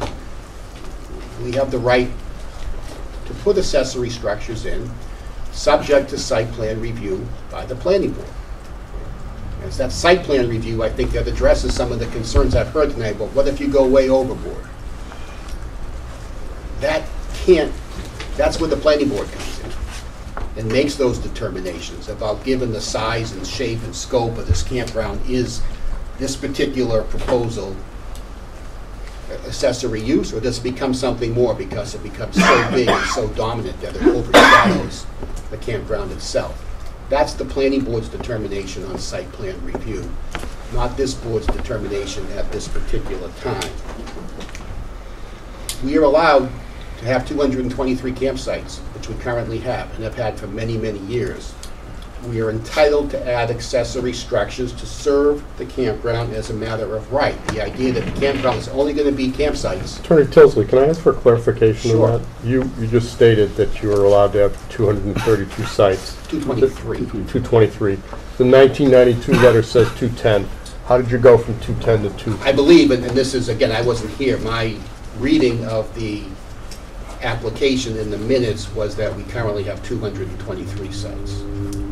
So again, how did you go from 210 to 223, an expansion of 13? I believe that that's what's allowed by the town now. Now, I may be wrong about the 223. Perhaps, I don't know. I don't have an answer for that. What I've read, Well, you were here earlier, and Mr. Right. Woodruff said 210 by Mr. Belmore's letter. I could be wrong about the number. I've understood it was 223. No, it's 223. You're right. Okay. So how'd it go up 13? I believe that that's what it's been historically. I don't know for certain. I understand that's what it's been historically. Okay. I understand that that's the number that's been put in front of this board. And the prior thing that it hasn't been challenged is whether it's 210 or 223. You know, if there's an issue there, we're happy to look into it. I don't think it's before the board tonight. And I could be wrong. But I understand this is 223 on the ground right now. Okay. And that's the Thank you. presentation before. We're entitled to have accessory structures on site to serve the 223 sites, or 210 if I'm wrong. The present licit number. What's that? The present licit There we go, number. the present listed number. The idea that we can just be a campground and just have campsites, because a campground is defined a certain way, it's not consistent with this campground, it's not consistent with the ordinance. We're simply asking to do what we're allowed to do under the ordinance. This process would work a whole lot better if we could make a proposal to the planning board and have the planning board make a determination as to whether what we propose is allowed under the zoning ordinance, subject to review by this board. Happy to take any other questions that you have or try to address any. Do you have a copy of that case law? The case that I cited, I do someplace.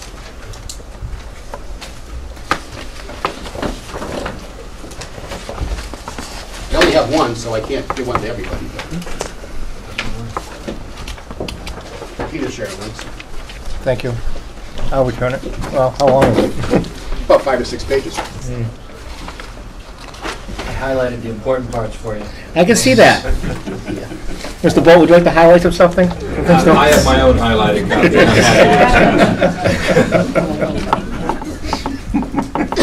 All right. Any other board member questions at this juncture for, I have one. sorry, Larry did have his hand Yeah, up. sorry. Then you may speak. So the distinction would be that an application may be modified by whatever board has jurisdiction, but only the actions of the board, only the final action of the board can be appealed. That's what the case says, and I think that's what makes sense here. There isn't, again, our request is so vague right now that we're into this whole dance about how many pools we have, and this, you know, we go to the planning board with site plan approval, we'll have to be very precise about what we're asking for. And once they make a decision, if someone's agreed, and given the history of this case, I bet somebody will be, it would come back to this board, and then you'd have plans in front of you, and we could talk about, okay, this water slide, is this reasonable and customary for a campground, or have you gone way overboard this time? We can't have that discussion now, and I think part of what's worrying these people and what's worrying you is you don't know. What's worrying me at the moment, Yeah, please. okay, is how I can look at a set of plans with certain representations on them, and I'll even say that there's boxed out areas for amenities. And those lead you to the conclusion or imply that I need the campsites over here because I need the amenity here, or I'd like the amenity to go there. So much so that on the plans that may or may not be used, depending on there's, you know, a setback to a property line, and it's so minuscule I can't read it, but it's like, it expresses that here a campsite's 70 or 50 feet away from a rear property line.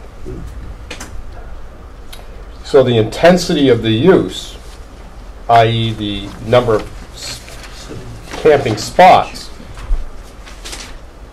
is being laid out in that area because amenities are taking up other areas. My contention is that they are symbiotic and related to each other. In that if an amenity wasn't there, then obviously it could have been used for campground space. So to say that while we show amenities, that I shouldn't or couldn't look at them as part of the intensity of the use, intensity of the campground function, I think is erroneous and misleading.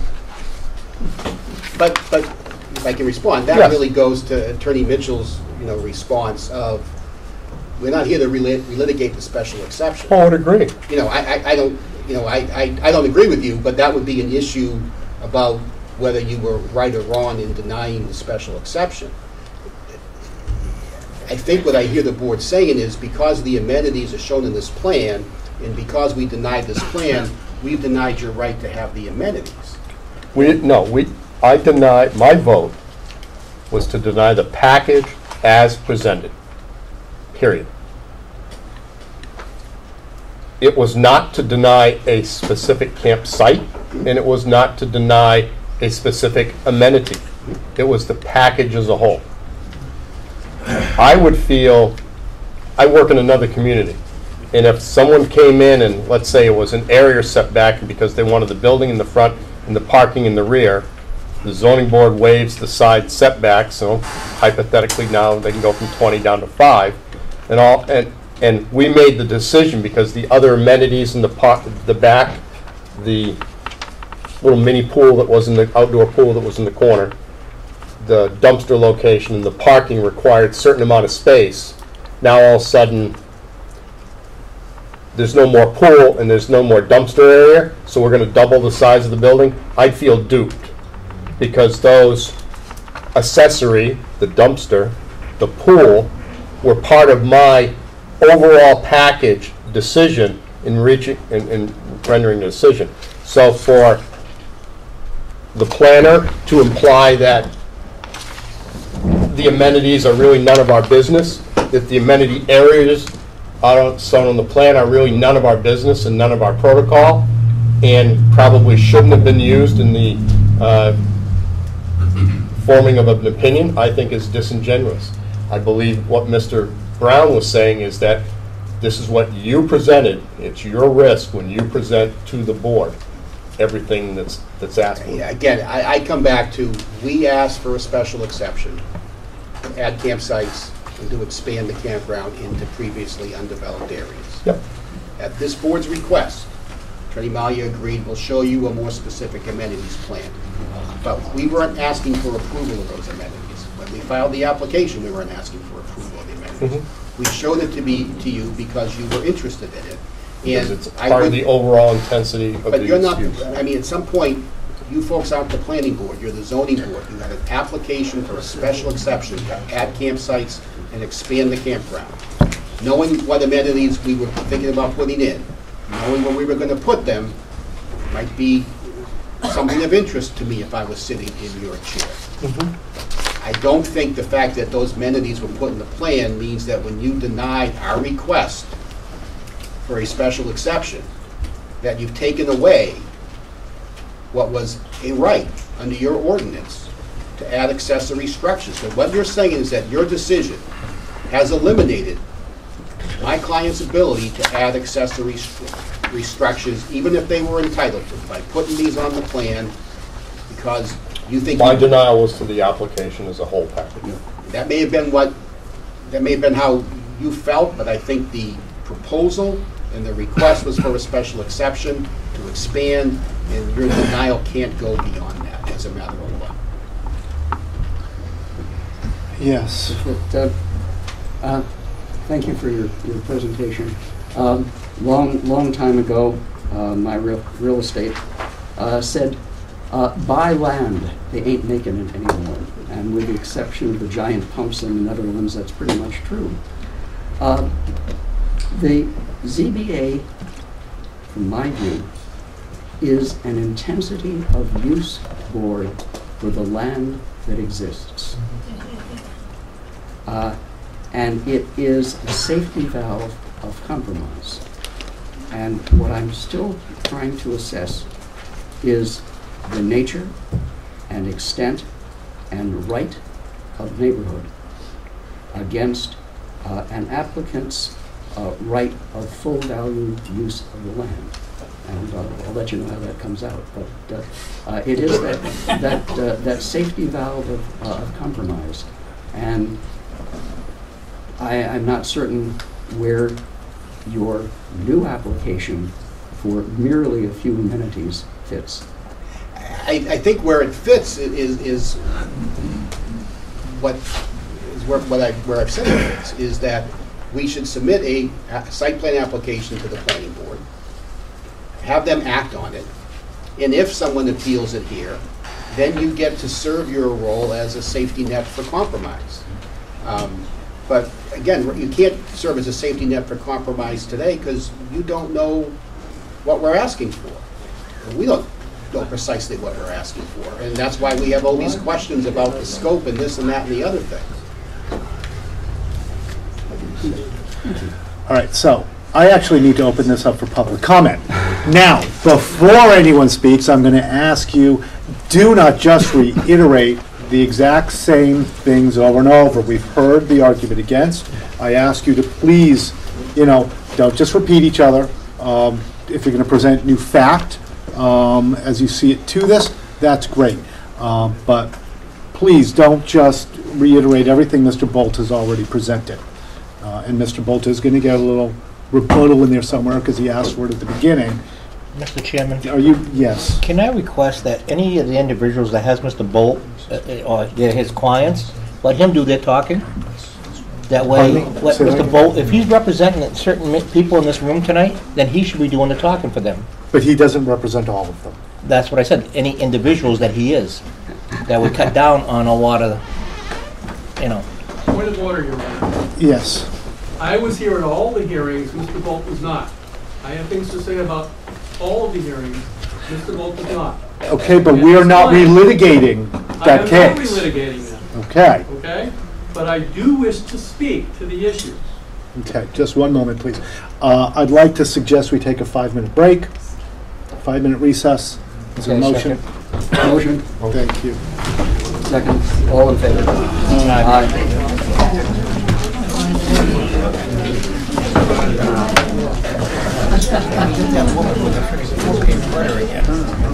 I know, but I'm just saying, if she's represented by Mr. Bolt, he should be doing the talking. That's just how I feel. Hagar horror. I love that cartoon. I don't know it. Oh, okay. He's a Viking. Short little Viking warrior, okay? And they're going into battle. And he says, "This is my shining sword, Everbite. And this is my helmet, Spear Turner. And this is my," and Lucky Eddie is standing next to him. He says, "Oh my God, it's going to be a long battle." We weren't allowed to watch cartoons. It's a drawn cartoon. I'm not just saying, my father thought, like the Three Stooges, he thought that was the stupidest thing in the face of the earth. But I want you to read something here, Larry. never get named Lucky Eddie. It's not good. Yeah, that's not good. Yeah. I want you to read what they highlighted. This is the court's decision. Well, they finally got around to bringing up what I was going to be yeah. Which is, my concern is the applicant never being able to do anything with personal property at all because of how it was part of the meeting.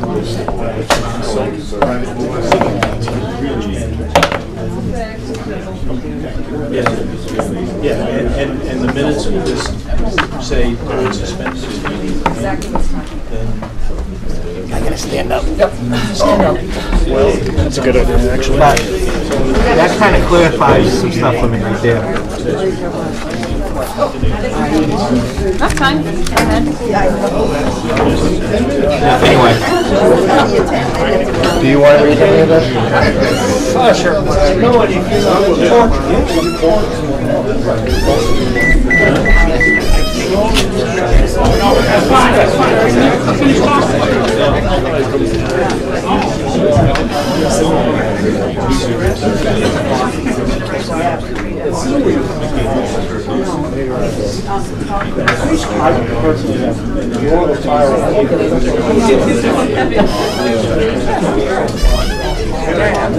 That's pretty much how I feel about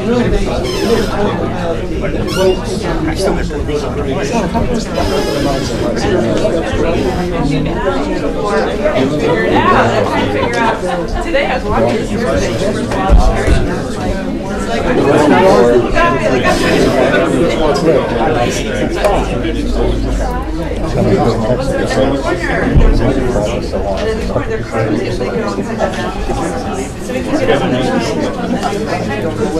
it's hard to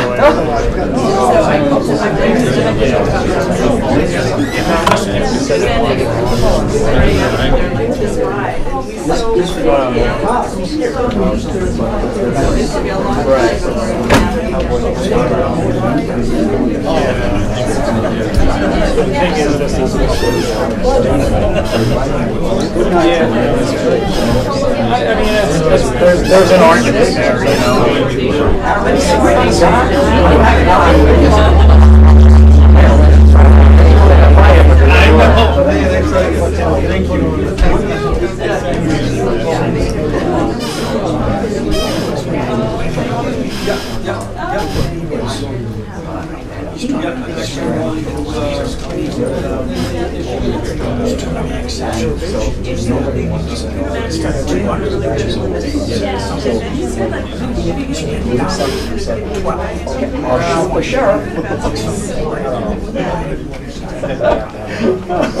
So anyway, now why would I bring that up?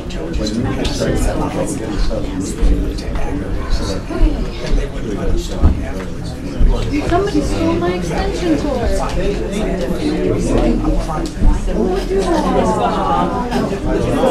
Oh, somebody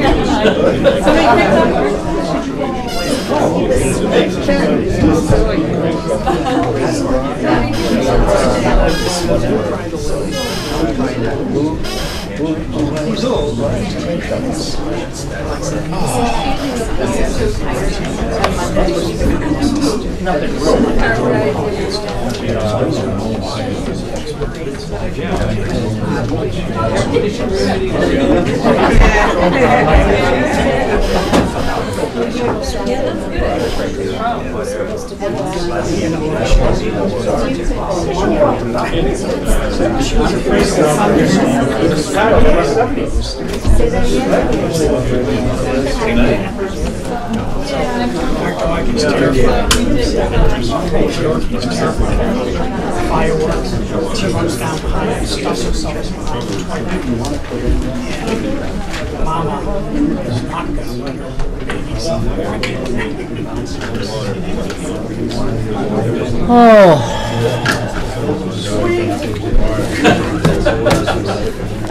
Bruce? Yeah, Bruce. Chris, you want to read this? Anything on here? Because in every one of those cases, they always just bring forward pertinent facts to help their side. Don't tell you that the... I understand that, but before I give it back to him, I just want to know if you want to read it. Shouldn't tell you that all the trash containers are going to be full once a week. On this one, I don't know, do you want to read it? No.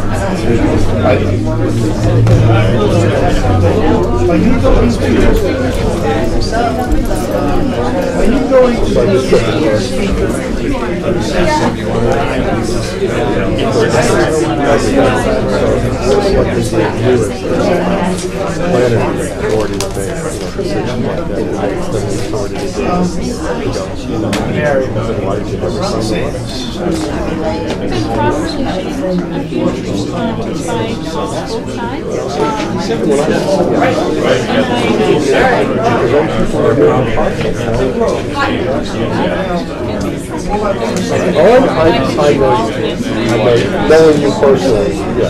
I know that, right.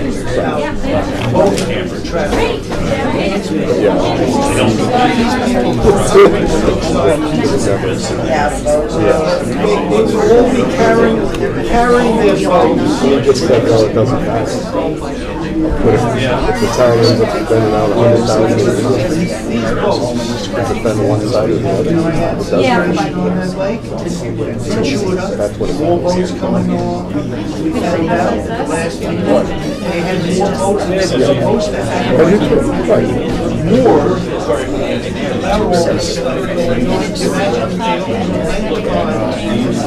Yeah, no, right, we can't go back.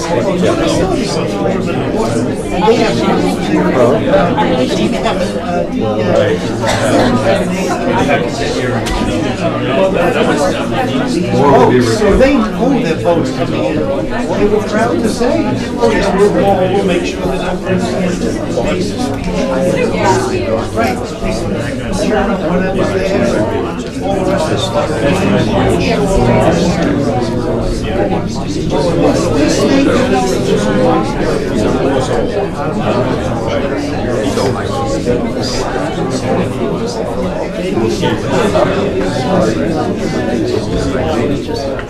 That's this whole thing could be stopped.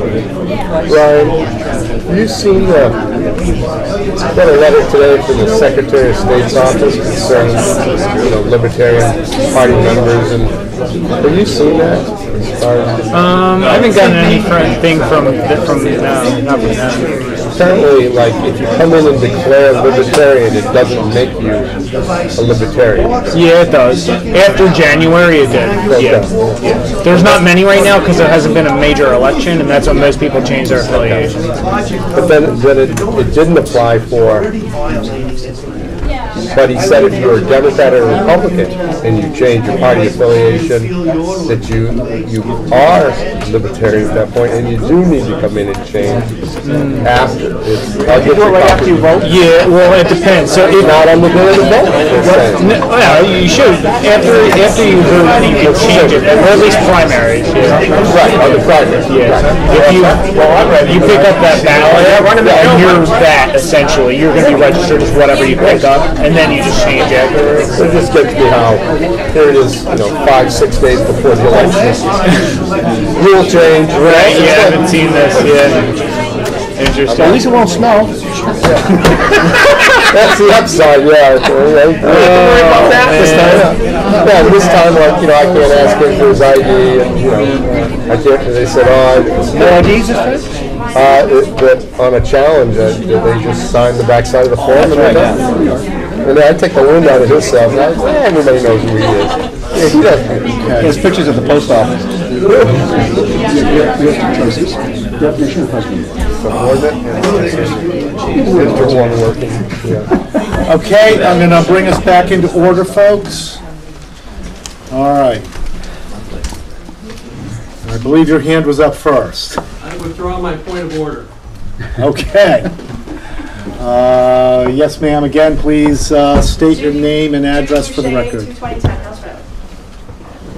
It deeply concerns me that our land use employees have created a decision using an altered definition from the Milton zoning ordinance and contrary to the desires of the citizens of Milton, according to the intent of the master plan. Most of us have learned by now, according to the Milton zoning ordinance, camping ground is defined as, quote, a plot of ground upon which 2 or more campsites are located, established or maintained for occupancy by camping units of the general public as temporary living quarters for recreation, education, or vacation purposes, end quote. I have previously stated that I have confirmed with an English teacher who specializes in grammar usage that this definition regards living quarters as principal use. The Land Use Office stated this being a 20th century standard definition and a, quote, static thing, end quote, according to the determination, is preposterous. The Milton zoning ordinance was adopted in 1989, less than 30 years ago.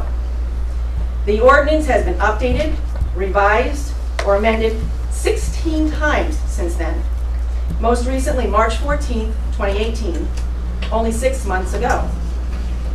2018 is current day in the 21st century and therefore remains the standard that the residents of Milton want, supported by the master plan, revised most recently as of December 19, 2017, less than a year ago, as it consistently speaks of the rural character of the town and the small town quality of life that is desired. Section 3.5 of the Milton zoning ordinance, Table of Principal Uses C, state that accessory uses and structures are indeed permissible in the low-density residential zone. The Land Use Office determination states the applicant's desired amenities would be allowed, even if no special exception to expand had been submitted. This is what concerns me and is frankly alarming, as the land use employees have not used the proper definition of accessory use or structure. In early April, while trying to learn the process for this expansion request, I emailed some questions to another Milton citizen who I thought might know the answers. In return, my questions were forwarded to the land use clerk. The reply email dated April 10, 2018, forwarded to me, Dana Crossley did answer my questions regarding Mighty Joe, after stating she conferred with Bruce Woodruff. From the email, I quote, "The uses they are talking about are customary and incidental accessory uses to the principal use of a campground," end quote. This phrase was stated twice in that email. In this new administrative zoning determination in the Town of Milton Land Use Office, it again states, quote, "Amenities that are deemed to be customary and incidental accessory uses to the principal use of a campground," end quote. The phrase customary accessory uses is stated 3 times in this new determination. The definition in April and the determination definition are the same. It is evident this definition is being used by land use employees. The problem herein is that the definition of accessory use or structure, according to the Milton zoning ordinance, never uses the word customary. Accessory use or structure is defined in the Milton zoning ordinance as, quote, "a use or structure on the same lot with, and of a nature incidental and subordinate to the principal use or structure," end quote. I point that out as there is a big difference between customary and incidental, which is used by our land use employees, and a nature incidental and subordinate to, which is defined in the Milton zoning ordinance. The definition the land use employees are using consistently has the word subordinate omitted and the word customary inserted. As there is no definition in the ordinance for incidental or subordinate, I have referred to dictionary definitions, which is recommended by the State Zoning Board Handbook. There is clearly no definition for customary in the Milton zoning ordinance, as it is not used, but I will define that as well. I chose to utilize Legal Dictionary, the freedictionary.com, and Merriam-Webster. Customary defined is usual or popular, but remember, customary is not part of the definition of accessory use or structure within the Milton zoning ordinance. However, customary has been used, as I have pointed out, at least 5 times by land use employees while referring to accessory use or structure, as well as other times this evening. So let's look at what is in the Milton zoning ordinance: incidental and subordinate. Incidental defined is that which is necessary to the principal or minor. Therefore necessary, yet a minor use to living quarters. Subordinate defined, inferior to. Therefore inferior to the principal use of living quarters. As the Milton zoning ordinance defines accessory use or structure as incidental and, not or, subordinate, therefore necessary and inferior to the principal use, it would be reasonable to expect that accessory structures would consist of structures such as a picnic pavilion, which provides a place to cook and or eat, a function of living. A bathhouse, which provides a place for personal hygiene, also a function of living, and even a laundry facility. These accessory uses and structures are necessary for living, especially necessary for tent campers. Splash pads, pools, mini golf, water slides, and any other water park or amusement park amenity do not provide any function necessary or incidental for and inferior subordinate to living quarters. It is evident that without proper definitions being used within the land use office's administrative zoning determination, this determination should be considered inappropriate as it is inaccurate. According to the Board of Adjustment, New Hampshire and New Hampshire Official Handbook dated December 2017, quote, "The administrative official must apply the ordinance as it is written," end quote. The altered definition from subordinate to customary is unacceptable. Therefore, this administrative zoning determination of the land use office, by virtue of using an altered definition, should be retracted or at least considered null and void. Thank you. Thank you. Anyone else? Yes, sir. Thank you. I'm standing here. Please state your name and address for the... Ron Sands, 116 Sewell Shores Road, Lebanon, Maine. Thank you. I am the treasurer of the Northeast Pond Campus Association. We face Mighty Joe. There are 72 homes on our road and in our association. Very simply, I will state the fact that the state of New Hampshire has sent pontoon boats with suction devices to remove NIAID infiltration into the lake. They spent a lot of money on it, and the general nature of the lake is very shallow. I think its deepest point is 42 feet, just one little spot. So what am I saying? The people that are going to come to Mighty Joe, they're talking about amenities and all sorts of interesting things. They are going to come with boats. Boats are not part of this discussion, sir. They're not? No. No. That's a shame, because they that discussion was part of the special exception that was denied. Okay, I was here last time, and that's good, because they will destroy the lake. That's my whole point. And I also will hearken back to a conclusion or an observation that was made last time, that there were lots of boats tied up along Mighty Joe's area. Also not part of this, this discussion, sir. They didn't belong there. Okay? I'm done. Thank you, sir. With my illegal discussion. Thank you. I thank you. Anyone else? Any public input? Yes, sir. I'm Barry Barco. I've been at most of these hearings. Address again, please. Even though I should know it by now. It's okay, Lakeside Drive. And I'm a butter to the campground. I spend a small amount of time each day going through the woods that abuts the campground, picking up the bottles and cans that have been thrown there. Yeah, I'm sorry. But I want to correct a couple things that I'm sure the board's already aware of, but they've been said. I feel they need to be corrected. One thing that needs to be corrected is that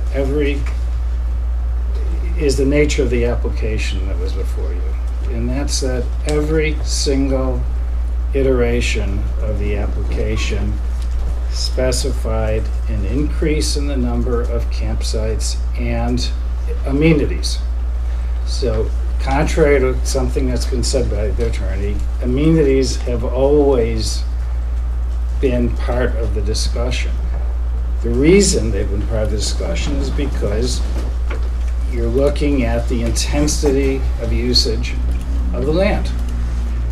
So it makes perfect sense for the amenities to be part of it, and the fact that the applicant eventually specified, and this is a second clarification, the applicant volunteered at a meeting to supply exactly what they mean by amenities because it was so vague. And the concern was the board wouldn't even know what it was approving by approving an application just saying amenities.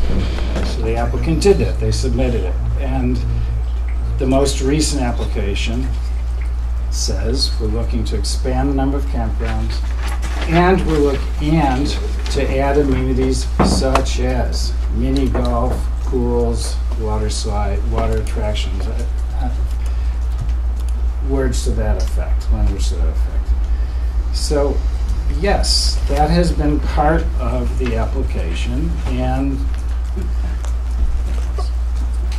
the second misstatement, which I'm sure the board is well aware of, is that the board only ruled on the number of campsites, and the board found that the proposed use is not consistent with the spirit of this ordinance and the intent of the master plan, as the board found the intent of the definition of campground when established in zoning does not fit with water slides or water features, that the amenities, to use the applicant's word, do not fit the definition of campground.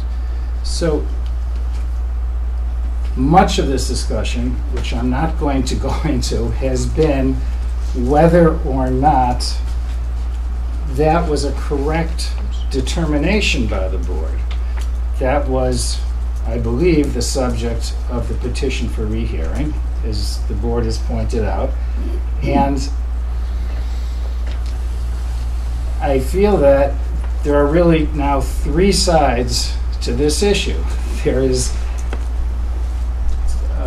the land use employees have said, we disagree with the board's decision on the facts, and as a matter of law, that their interpretation is different than the board's. So that would be a legal issue. And then what's also been raised, I guess, is a factual issue as to what amenities were you denying. Those were both in the decision. So I don't really see how, well, the stated point of filing this decision at all was to give the board yet another bite at the apple. And to put it simply, that's just not fair. I mean, there are regulations, there are procedures, there are all these rules about how to go about filing an application, presenting an application, giving the abutters the ability to be heard, you know, for a year. And we've been following all those rules, and then all of a sudden it turns out there's yet another procedure where we don't get noticed, interested parties aren't told that there's a decision to be made, they don't get to be heard, there's no, you know, that we don't even know what to do with. So that's one side, but we're told by the side that issued that decision that this is the, as far as that goes, they believe this is the proper venue, so here we are, putting time and resources into appealing that. Then there's the campground applicant, which seems to be saying, no, that isn't correct, that there isn't anything appealable, even though we're told that it was appealable by the person who made the decision. And finally, you know, there are the abutters, which I'm one, saying, what in the world is going on here? Like, what is fair about this procedure? And the only thing I can look at, too, for fairness, I mean, which is all you can ask for a government decision is that be made fairly, is you follow the rules, you follow the procedures, you follow the regulations, the definitions, etc., and that's what's fair. And anything outside of that certainly has the appearance of unfairness, whether it's intentional or not. Governments, you know, you're not looking to their intent, you're looking to what they do. And it certainly appears unfair that the board can rule and then deny a request for a petition for rehearing on the exact ground which someone else in the town says, well, first of all, I get to I get to interpret this rule, which, you know, I understand that the desire, but implementing is not, as is stated parenthetically, is not interpreting. As far as I can tell, the only body that can interpret the zoning regulations and ordinances and master plan, et cetera, is this board. I understand there's a lot involved in implementing and otherwise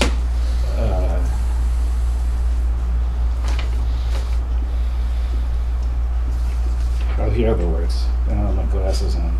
Implementing, administering, and enforcing the provisions of the MZO, but interpreting is specifically not in that authority. The word is left out for a reason, and that's not what implement means.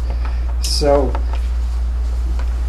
I did find it helpful that, you know, this 1992 decision from the Executive Administrator of the Office of Selectmen saying the Board of Selectmen have no objection to the campground continuing in the same fashion as it has for the last 20+ years. And that was your decision too. You know, that yes, we can continue. There was extensive discussion and extensive presentations by the applicant and by the public as to what is a campground, what's necessary to a campground, what's incidental to a campground, and what is, you know, an alternate business model of a camping resort, which includes, you know, all these amenities. The board considered that and denied it. So, of the three sides, it seems to me that, the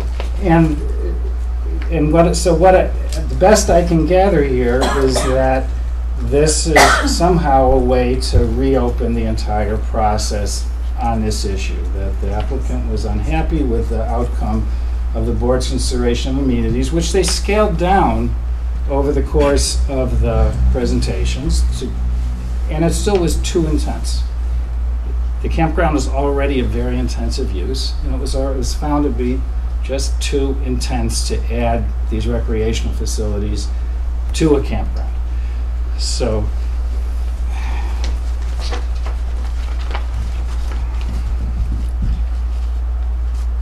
I'm sorry. Again, since there are three sides, it gets confusing. but it seems to me that every single issue that either the land use office employees have raised and every single issue that the applicant has raised could and should have been the subject of their request for rehearing, and maybe that, and arguably they were, I don't know, you know, but that's something that I suppose if it, you know, a judge would decide at some point, but it certainly would not be fair for the board, after going through this whole stated process, to engage in this backdoor process. And by backdoor, I don't mean disparagingly. What I mean is a non-transparent process, one that excluded the public until it was time to, as we're told, to be here. My understanding from the very first board meeting was the campground had a choice as to where to begin its process. It could have started with the planning board, and that's a very expensive process, and there's a lot of, because the engineering all has to be there, so it was permissible for them to, instead of that being the front door, instead come here to the ZBA as the front door. Obviously, you all know much more about this than I do, but they chose. I don't think they chose, just for clarification, I believe they were informed you must go to the ZBA first. I incorrect there? Okay. Okay. Just for the sake of That's clarity. fine, that's fine. Okay, so they were told to come to the ZBA. That was what they were advised. And, you know, apparently their people, their lawyers, whatever, engineers who figured this stuff out, figured, okay, well, that's fine. We'll start with the ZBA. They did start with the ZBA. They presented what they wanted to do to the ZBA, including these amenities. And they were clearly turned down, and they clearly had an opportunity to say, wait, you were wrong as a matter of law and fact to turn us down. You weren't allowed to consider the amenities, and as a matter of fact, you didn't have the information to consider the amenities properly. Those are issues that you raised in the petition for rehearing. Thank you. Thank you very much. Any other public input? Okay, hearing none. I told you you could have a short rebuttal. Brevity is the soul of wit. I'm not that witty. Just to drive the point home, the request for rehearing as filed with you did not challenge your statements on the amenities at all. That is not a ground that can go up to appeal on the Superior Court under the statutes. It's not something that whether it's the planner or the code enforcement officer or the whoever in the land use office can make a determination that now they get to ignore that provision. They have a remedy.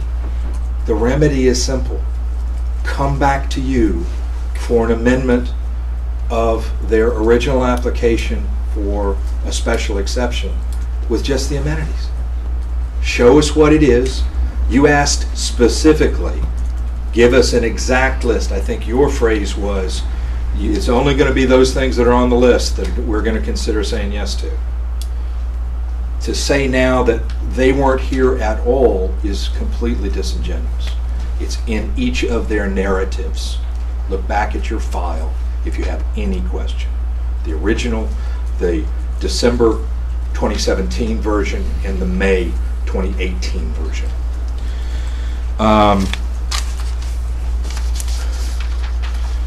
This decision, as your attorney has said, has been made.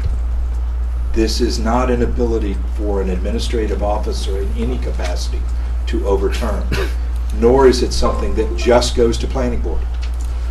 Planning board is supposed to say, does this, whatever the allowed uses are, meet within our checkbox of the site plan approval? They are not supposed to say, is it or is it not an allowed use? You guys make the determination, especially in this situation where it has been a topic of a year's worth of hearings. I was talking about the exhaustive list of the amenities was required. The application did list. The provision that Ms. Boucher made reference to, the point there is that town voters are the only ones that change those terms, whether of campground or of accessory uses and structures, or of what requires a special exception or doesn't require a special exception.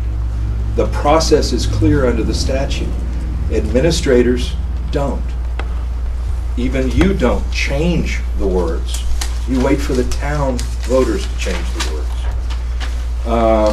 We've talked about incidental and customary not being in your phrase, customary's not being in your phrase. And one quick reference to the case. I said I had my highlighted version. I was going to ask for it.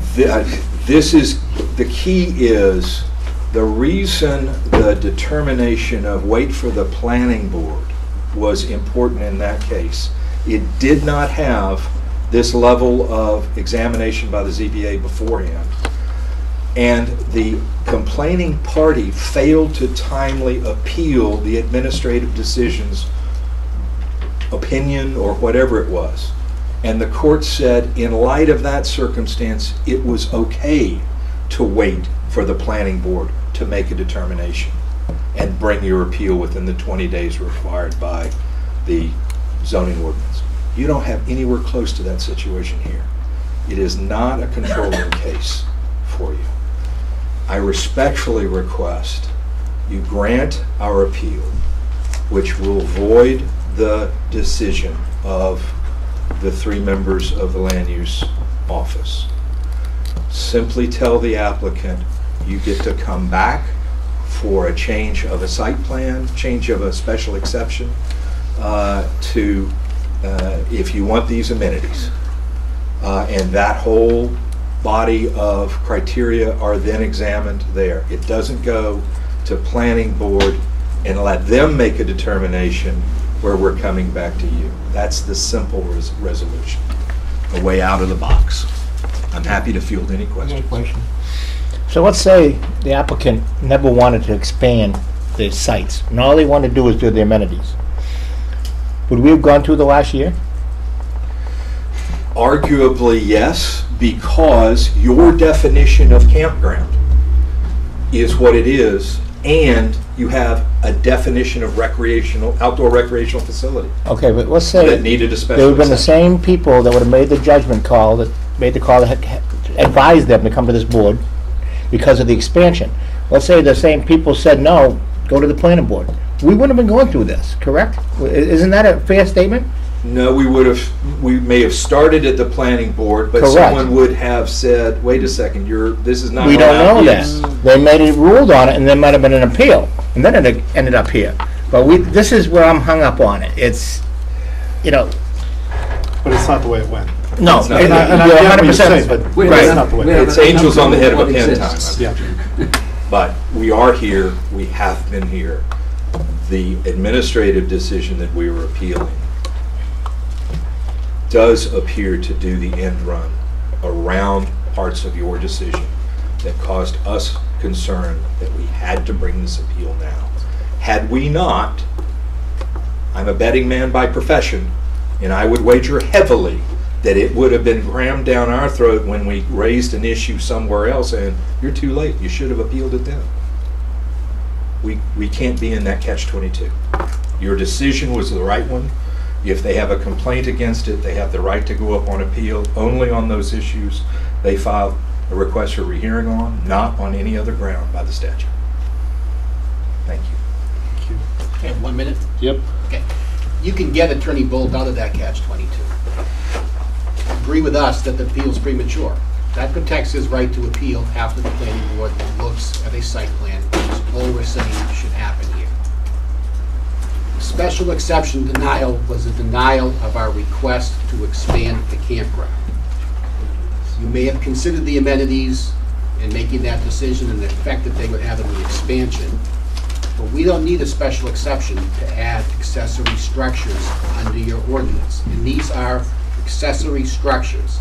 They're incidental and subordinate. They're amenities that serve the campground and the existing sites. These amenities don't add any people to the site because you have to be a camper to use them. We don't need a special exception for an accessory structure. This board can't take that right away simply by referencing the amenities in your denial of the expansion request.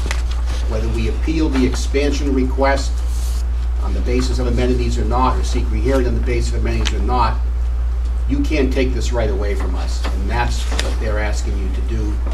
This is premature, but if it's not, the decision of the town officials was correct.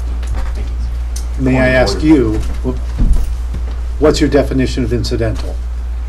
Incidental is something that is below or minor to the major use. The major use is a campground. I don't buy that necessary is part of incidental. I think incidental and subordinate is probably an easier standard than incidental and customary. It's a use of the property for the benefit of the people who are there. A accessory residential use is a shed or a pool.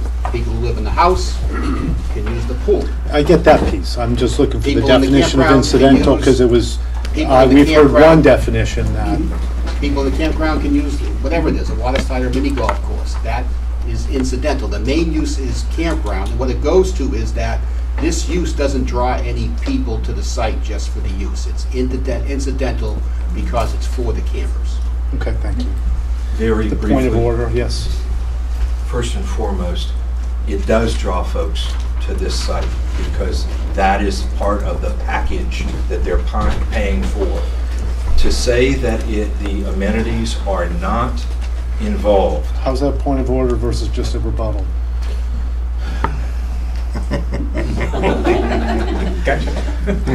I stand corrected, but I still stand. We see that. Hopefully not for much longer. Hopefully not for much longer. I respectfully disagree with Tilsley. He was not involved in the preparation of the application. The narrative, first page of their narrative of the December 17, 2017, clearly says the west area will consist of a total of 35 campsites, yada yada, trailer storage. Amenities will include a remote parking area for 20 tent sites and 2 comfort station bathhouses. Additional amenities will also include proposed near the maintenance area and will include a bathhouse with cafe, mechanical building, pool, mini golf. Yes, so we all are very, very familiar with that. And we have a more detailed, it's just, you can't ignore Thank that you. as part of their application. Thank you. I'm closing the public hearing. I'm going to suggest that this board go into a non-public discussion with the town attorney before we proceed. Do I have a motion? I'll make that to do motion. that? I'll Second? second it. All in favor, vote aye. Aye. Aye. Opposed? Okay, I think we need to leave because it's being Get that shut filmed. off? Okay, and for the record, really, it's not technically a non-public Okay. session. It's, for lack of a better term, a non-meeting. Can't be because broadcast. Okay. Consultation with legal counsel isn't covered by the Thank you. register. You guys. Can you pause, you can't pause it? We need to go because it's recording and he can't turn it off. Yeah. So you folks need to be careful what you say or do. If anybody can do rabbit pictures, now's the time. I already had someone text me, say their mic's on. We'll be hunting for a poem.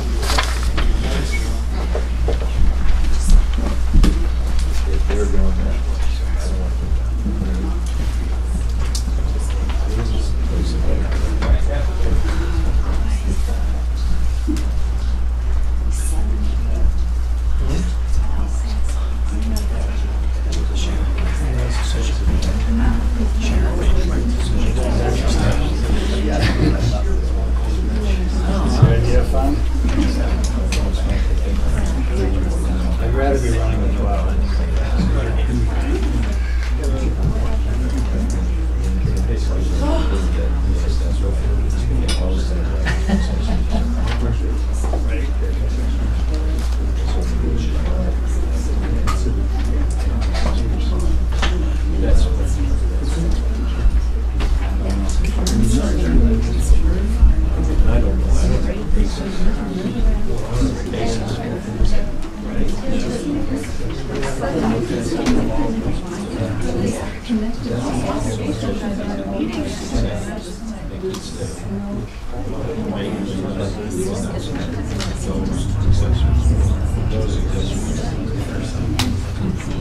Yeah, right.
Right. Yeah,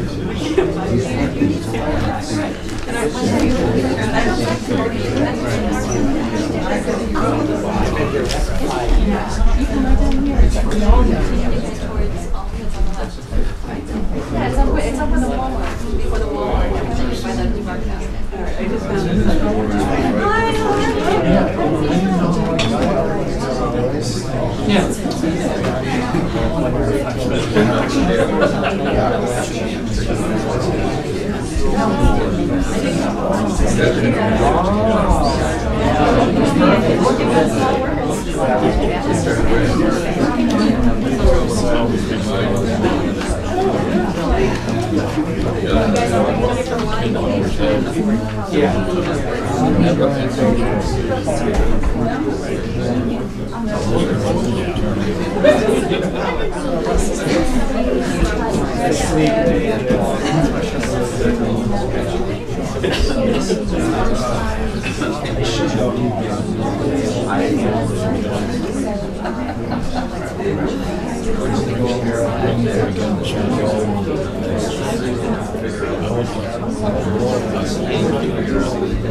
Yeah, the poor guy, he's, 2 months later.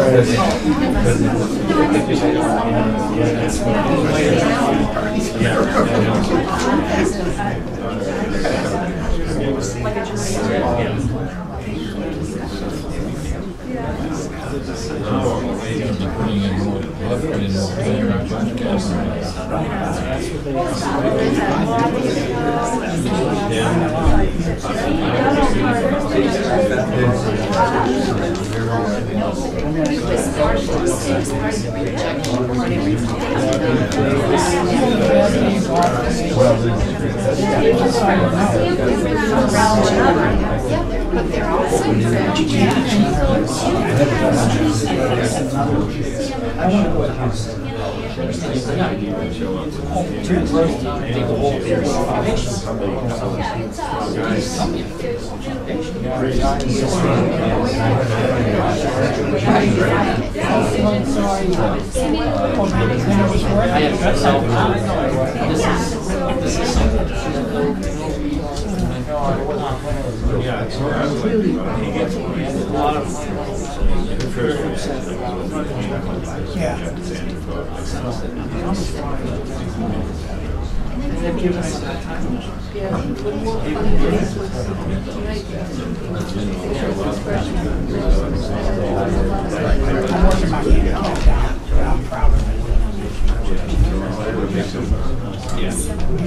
I just had a stretch.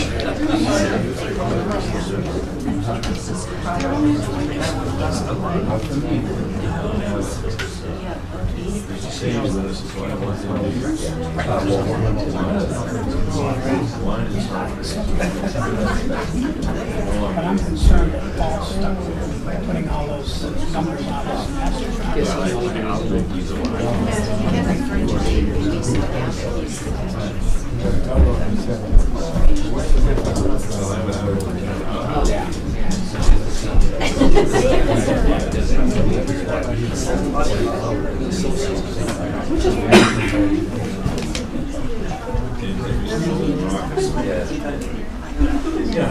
No, he said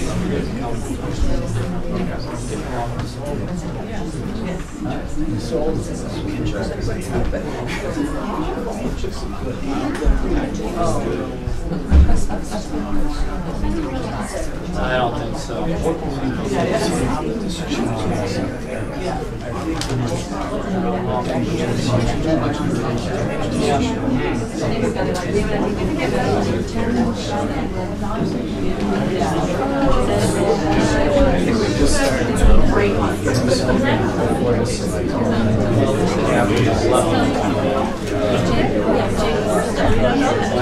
you're right.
I try to run it, nothing happens. And I'll run a lot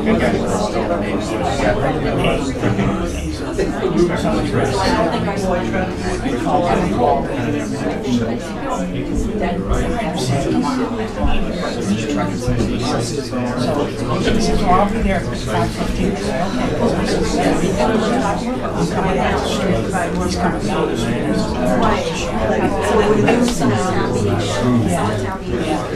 So I'm sure I wanted to show him, but I'm sure it doesn't probably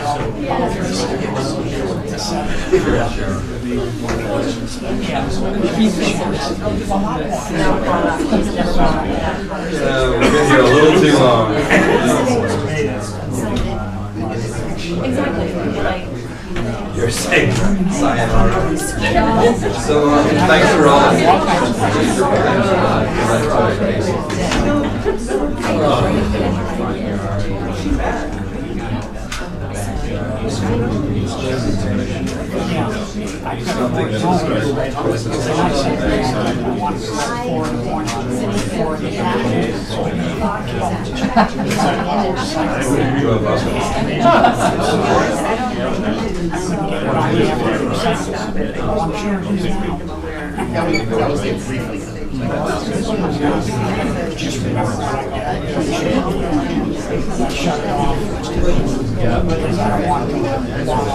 Something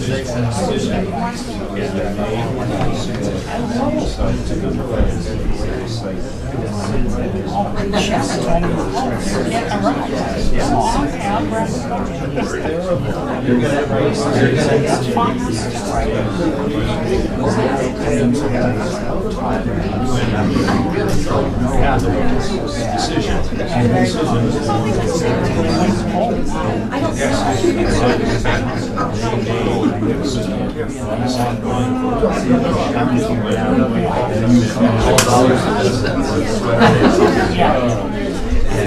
I know he didn't know.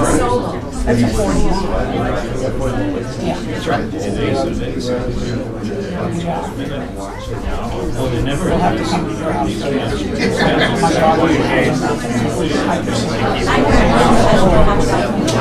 I'm sitting tomorrow. Fucking house.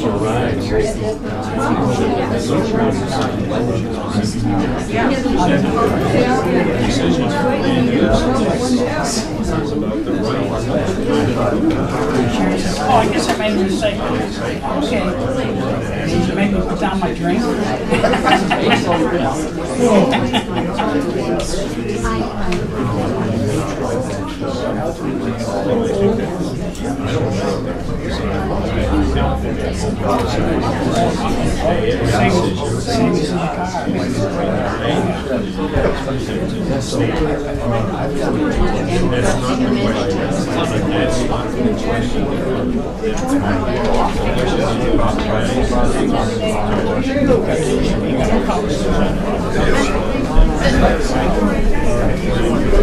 Wake up, wake up.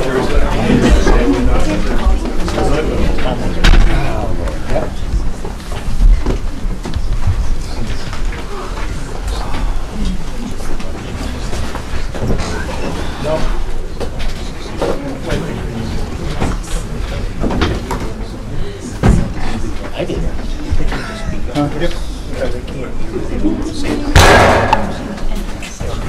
Yep. I will do so, thank you. Okay. I'll bring us back into normal session, I guess is the technical term. All right, so I'll leave it to the board now to discuss and debate. I'll go first. Reading that Superior Court decision, I know it's not the whole story, and I couldn't read everything, but it opened my eyes to a couple things. But the big thing in my mind right now is, I have faith in the planning board. And, you know, even if the decision was right or wrong, and they go to the planning board's the ones that can make it happen or stop it in its tracks. I think this is premature, this appeal. I think we have, you know, myself personally, I have more faith in the planning board. Like I said, I hope that they would do what they need to do as a board. We're not the only board in this town. You know, that's just me personally.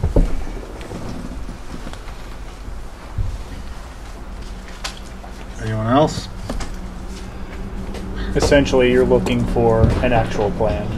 Yeah, I mean, I think it's premature because they themselves said, well, we don't know. When I asked the question, is it going to be the same, going to be less? We don't know. I mean, there's been no plan, so how can you make any decisions without a plan? I mean, but the planning board, in my eyes, especially it says it in that Superior Court decision, that they're the final stopgap on everything. They're the ones, basically what I read there and what I feel is we have to trust our other people in office too. That's just me. Can one not argue that a decision like this to go before the planning board should have some detail? Shouldn't they know what they're saying? Yes, you can go to the planning board with that. Oh, no, you can't go with that because that use needs to go to the zoning board first. But we don't have that. They just went and said, we want to put in accessory structures. But they didn't give any detail. Wouldn't it make sense that they have to have detail to make an appropriate decision for that? I would agree. I mean, it's,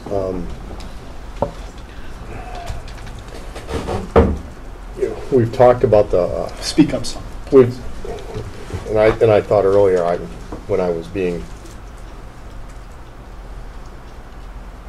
Forward, yes, thank you.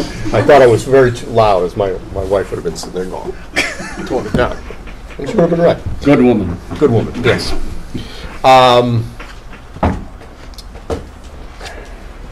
I think the decision, it's funny, I'm somewhat in agreement with counsel in that I think the decision was premature. In a number of years, I've been at this close to 40 years, I've never seen, in working in other communities, and I've been on both sides, I had applications before, I've never seen a decision letter come from a zoning officer without a plan or a something specific. And I've seen some terrible plans.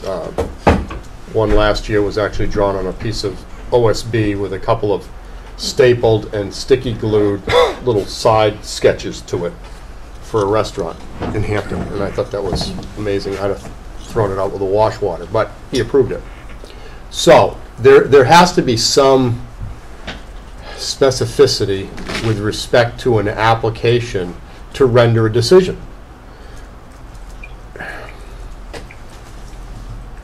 And on a site this big, there has to be some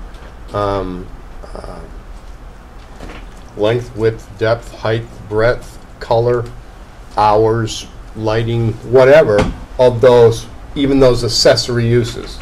So I found disturbing the idea that the decision preceded either something that the planning board had seen first or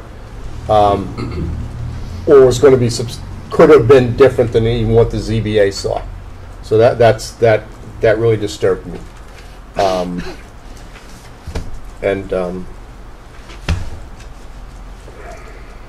where I stand. So I'm not with it. I'm not comfortable with that decision letter having been put out, and I don't agree with some of the contentions in the things that were submitted that the board doesn't have the authority in this particular instance. We do, because a decision was made. It was actually put in writing. If the decision had been verbal or off the cuff and hadn't been in writing, then there had been nothing for us to discuss. But the decision, they put a decision in writing, and the appellants had the right to appeal to this board for a decision. Was it right? Was it wrong? And that's all I'm deciding tonight, is whether that decision letter and how it came out in the order that it came out was right or wrong.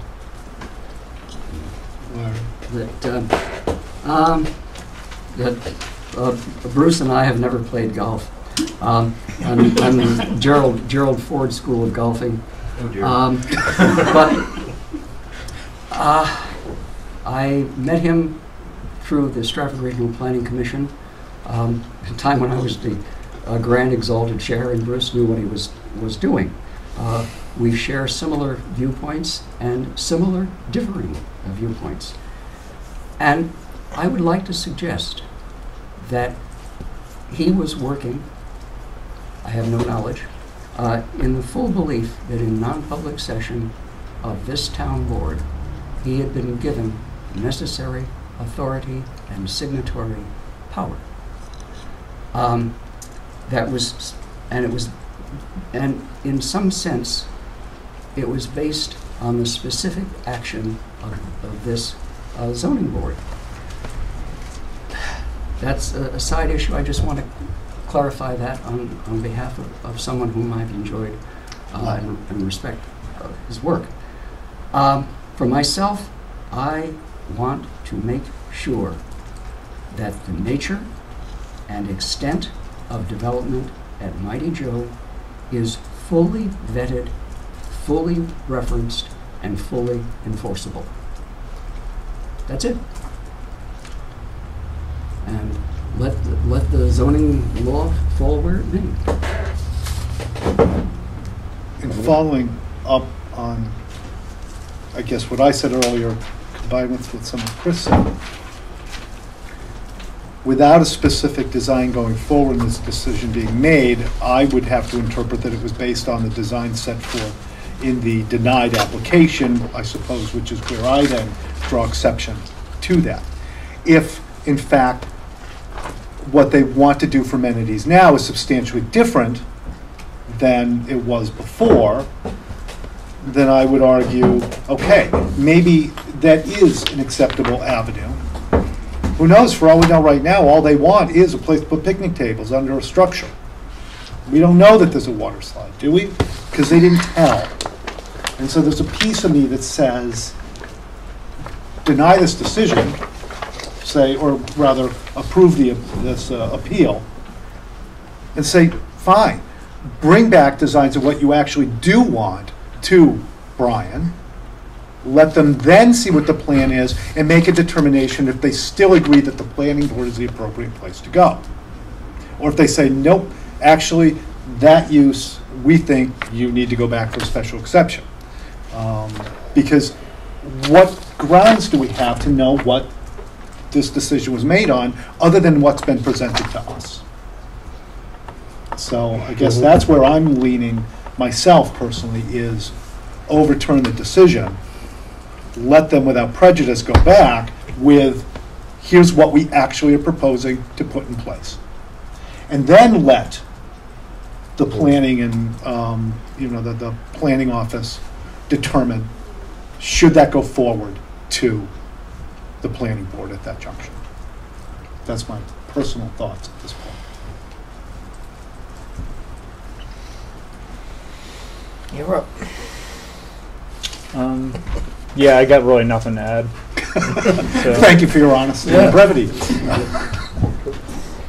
So who you agree with, me and them? I'd like to make a motion then. I'll make the motion to grant the appeal of Barry and Karen Barkow et al. To revoke and review the decision of the Milton Land Use Office dated July 25, 2018 with respect to the allowance of amenities at the Three Ponds Resort LLC campground on map 28 lot 4. The decision was premature because it was made without a specific plan. Period. Okay, so a second. I will second, and that was revoke and review. Revoke and overrule is the words that I use. Overrule, okay. Sorry, my ear. Is there discussion on the motion? Okay. All in favor of the motion to, We're going to get a second to the motion. oh, we got one, Larry gave seconded. Larry seconded. To overturn that decision and support the appeal, vote aye. Aye. Aye. Opposed? Opposed. Okay, 3-2 in favor of revoking that decision, as stated in the motion. Okay. Thank you, everyone. Thank you for your time. You're welcome to stay as we review minutes. Procedural question based on two procedural questions. There is a request to waive the fees that are within your jurisdiction. But possibly more importantly, will we be given notice of any such decisions that are made on whatever plan is submitted, since it wouldn't necessarily be with an application to this board or even to the planning board? I don't know, would abutters normally be given that? Well, this is hardly the normal case. And I don't know that I don't think we have the authority to make that happen. I'm not sure you need to give notice to the abutters, but if the ZBA could instruct, if such an application comes to the land use office, that they be allowed to give me a copy of that. Could I just please ask the two attorneys? Yes, we will agree that we will provide you, Chris. There has been a history of both sides not supplying the other side. I've supplied. Not me. Back and forth. I appreciate being on the record. I will provide you when you file and provide you with a copy. Thank you kindly. Copy down all the things. As far as the fees? No, we need to, they requested it, we need to hear. I'll make a motion to deny that request. I'll take a second for discussion. Wait, which motion? What do you mean? Actually, if I even hit that part of the agenda, he brought it up, I think he beat me to it. I lost my agenda. You said you wanted to leave it in a public hearing. Yeah. I did, you're right, I lost my agenda. How much are we looking? Oh, but where is it? Oh, I see, you did, you're right, I said I didn't want it to be a separate Yeah, you item, told me it's to part take of this. it off. I did say that. It wasn't a separate item. In the interest of accommodating the board's overt schedule, we will withdraw the request to waive Thank you. filing fee that is within your Okay, thank you, appreciate that. Okay. That agenda disappeared again. I took it back, I thought you were done with it. Well, no, we still have another item. Discussion and approval of minutes. Okay. I gave him mine. She took it. Good night, have a good night tomorrow. Good night. Thank you very much. Somewhere I had notes on mine. Okay, people are still in a meeting. All right. Better give her a second. Let's move out because they still have more. Type in the decision.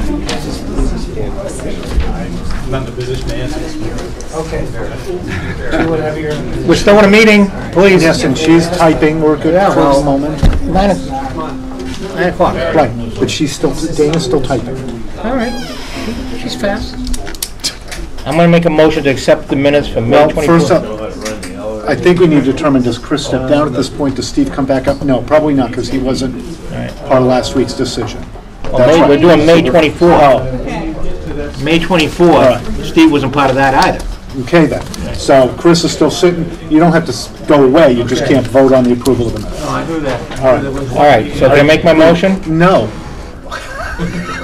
Dana's not done, give her a second. I also have to help, Yes. Norm, yeah. The gentleman with the key. Okay, yeah. It's on the recorder. You can do minutes. Let me Okay. know what you do. Okay. I'm making a motion to accept May 24th minutes with any adjustments. Well, we have to put the adjustments. Well, if there's any. Okay, well, there are. Okay, well, there you go. Subject to any All right, corrections and so, additions. on page 7, last paragraph, I don't have them with me. Let me get a it copy. states, Chairman Tabry questioned if they will be renting boats or do they, and then in parentheses, G. White replied, in Penn State close, parentheses, reference the pictures that had been submitted of other properties, questioned if they had intents for similar amenities.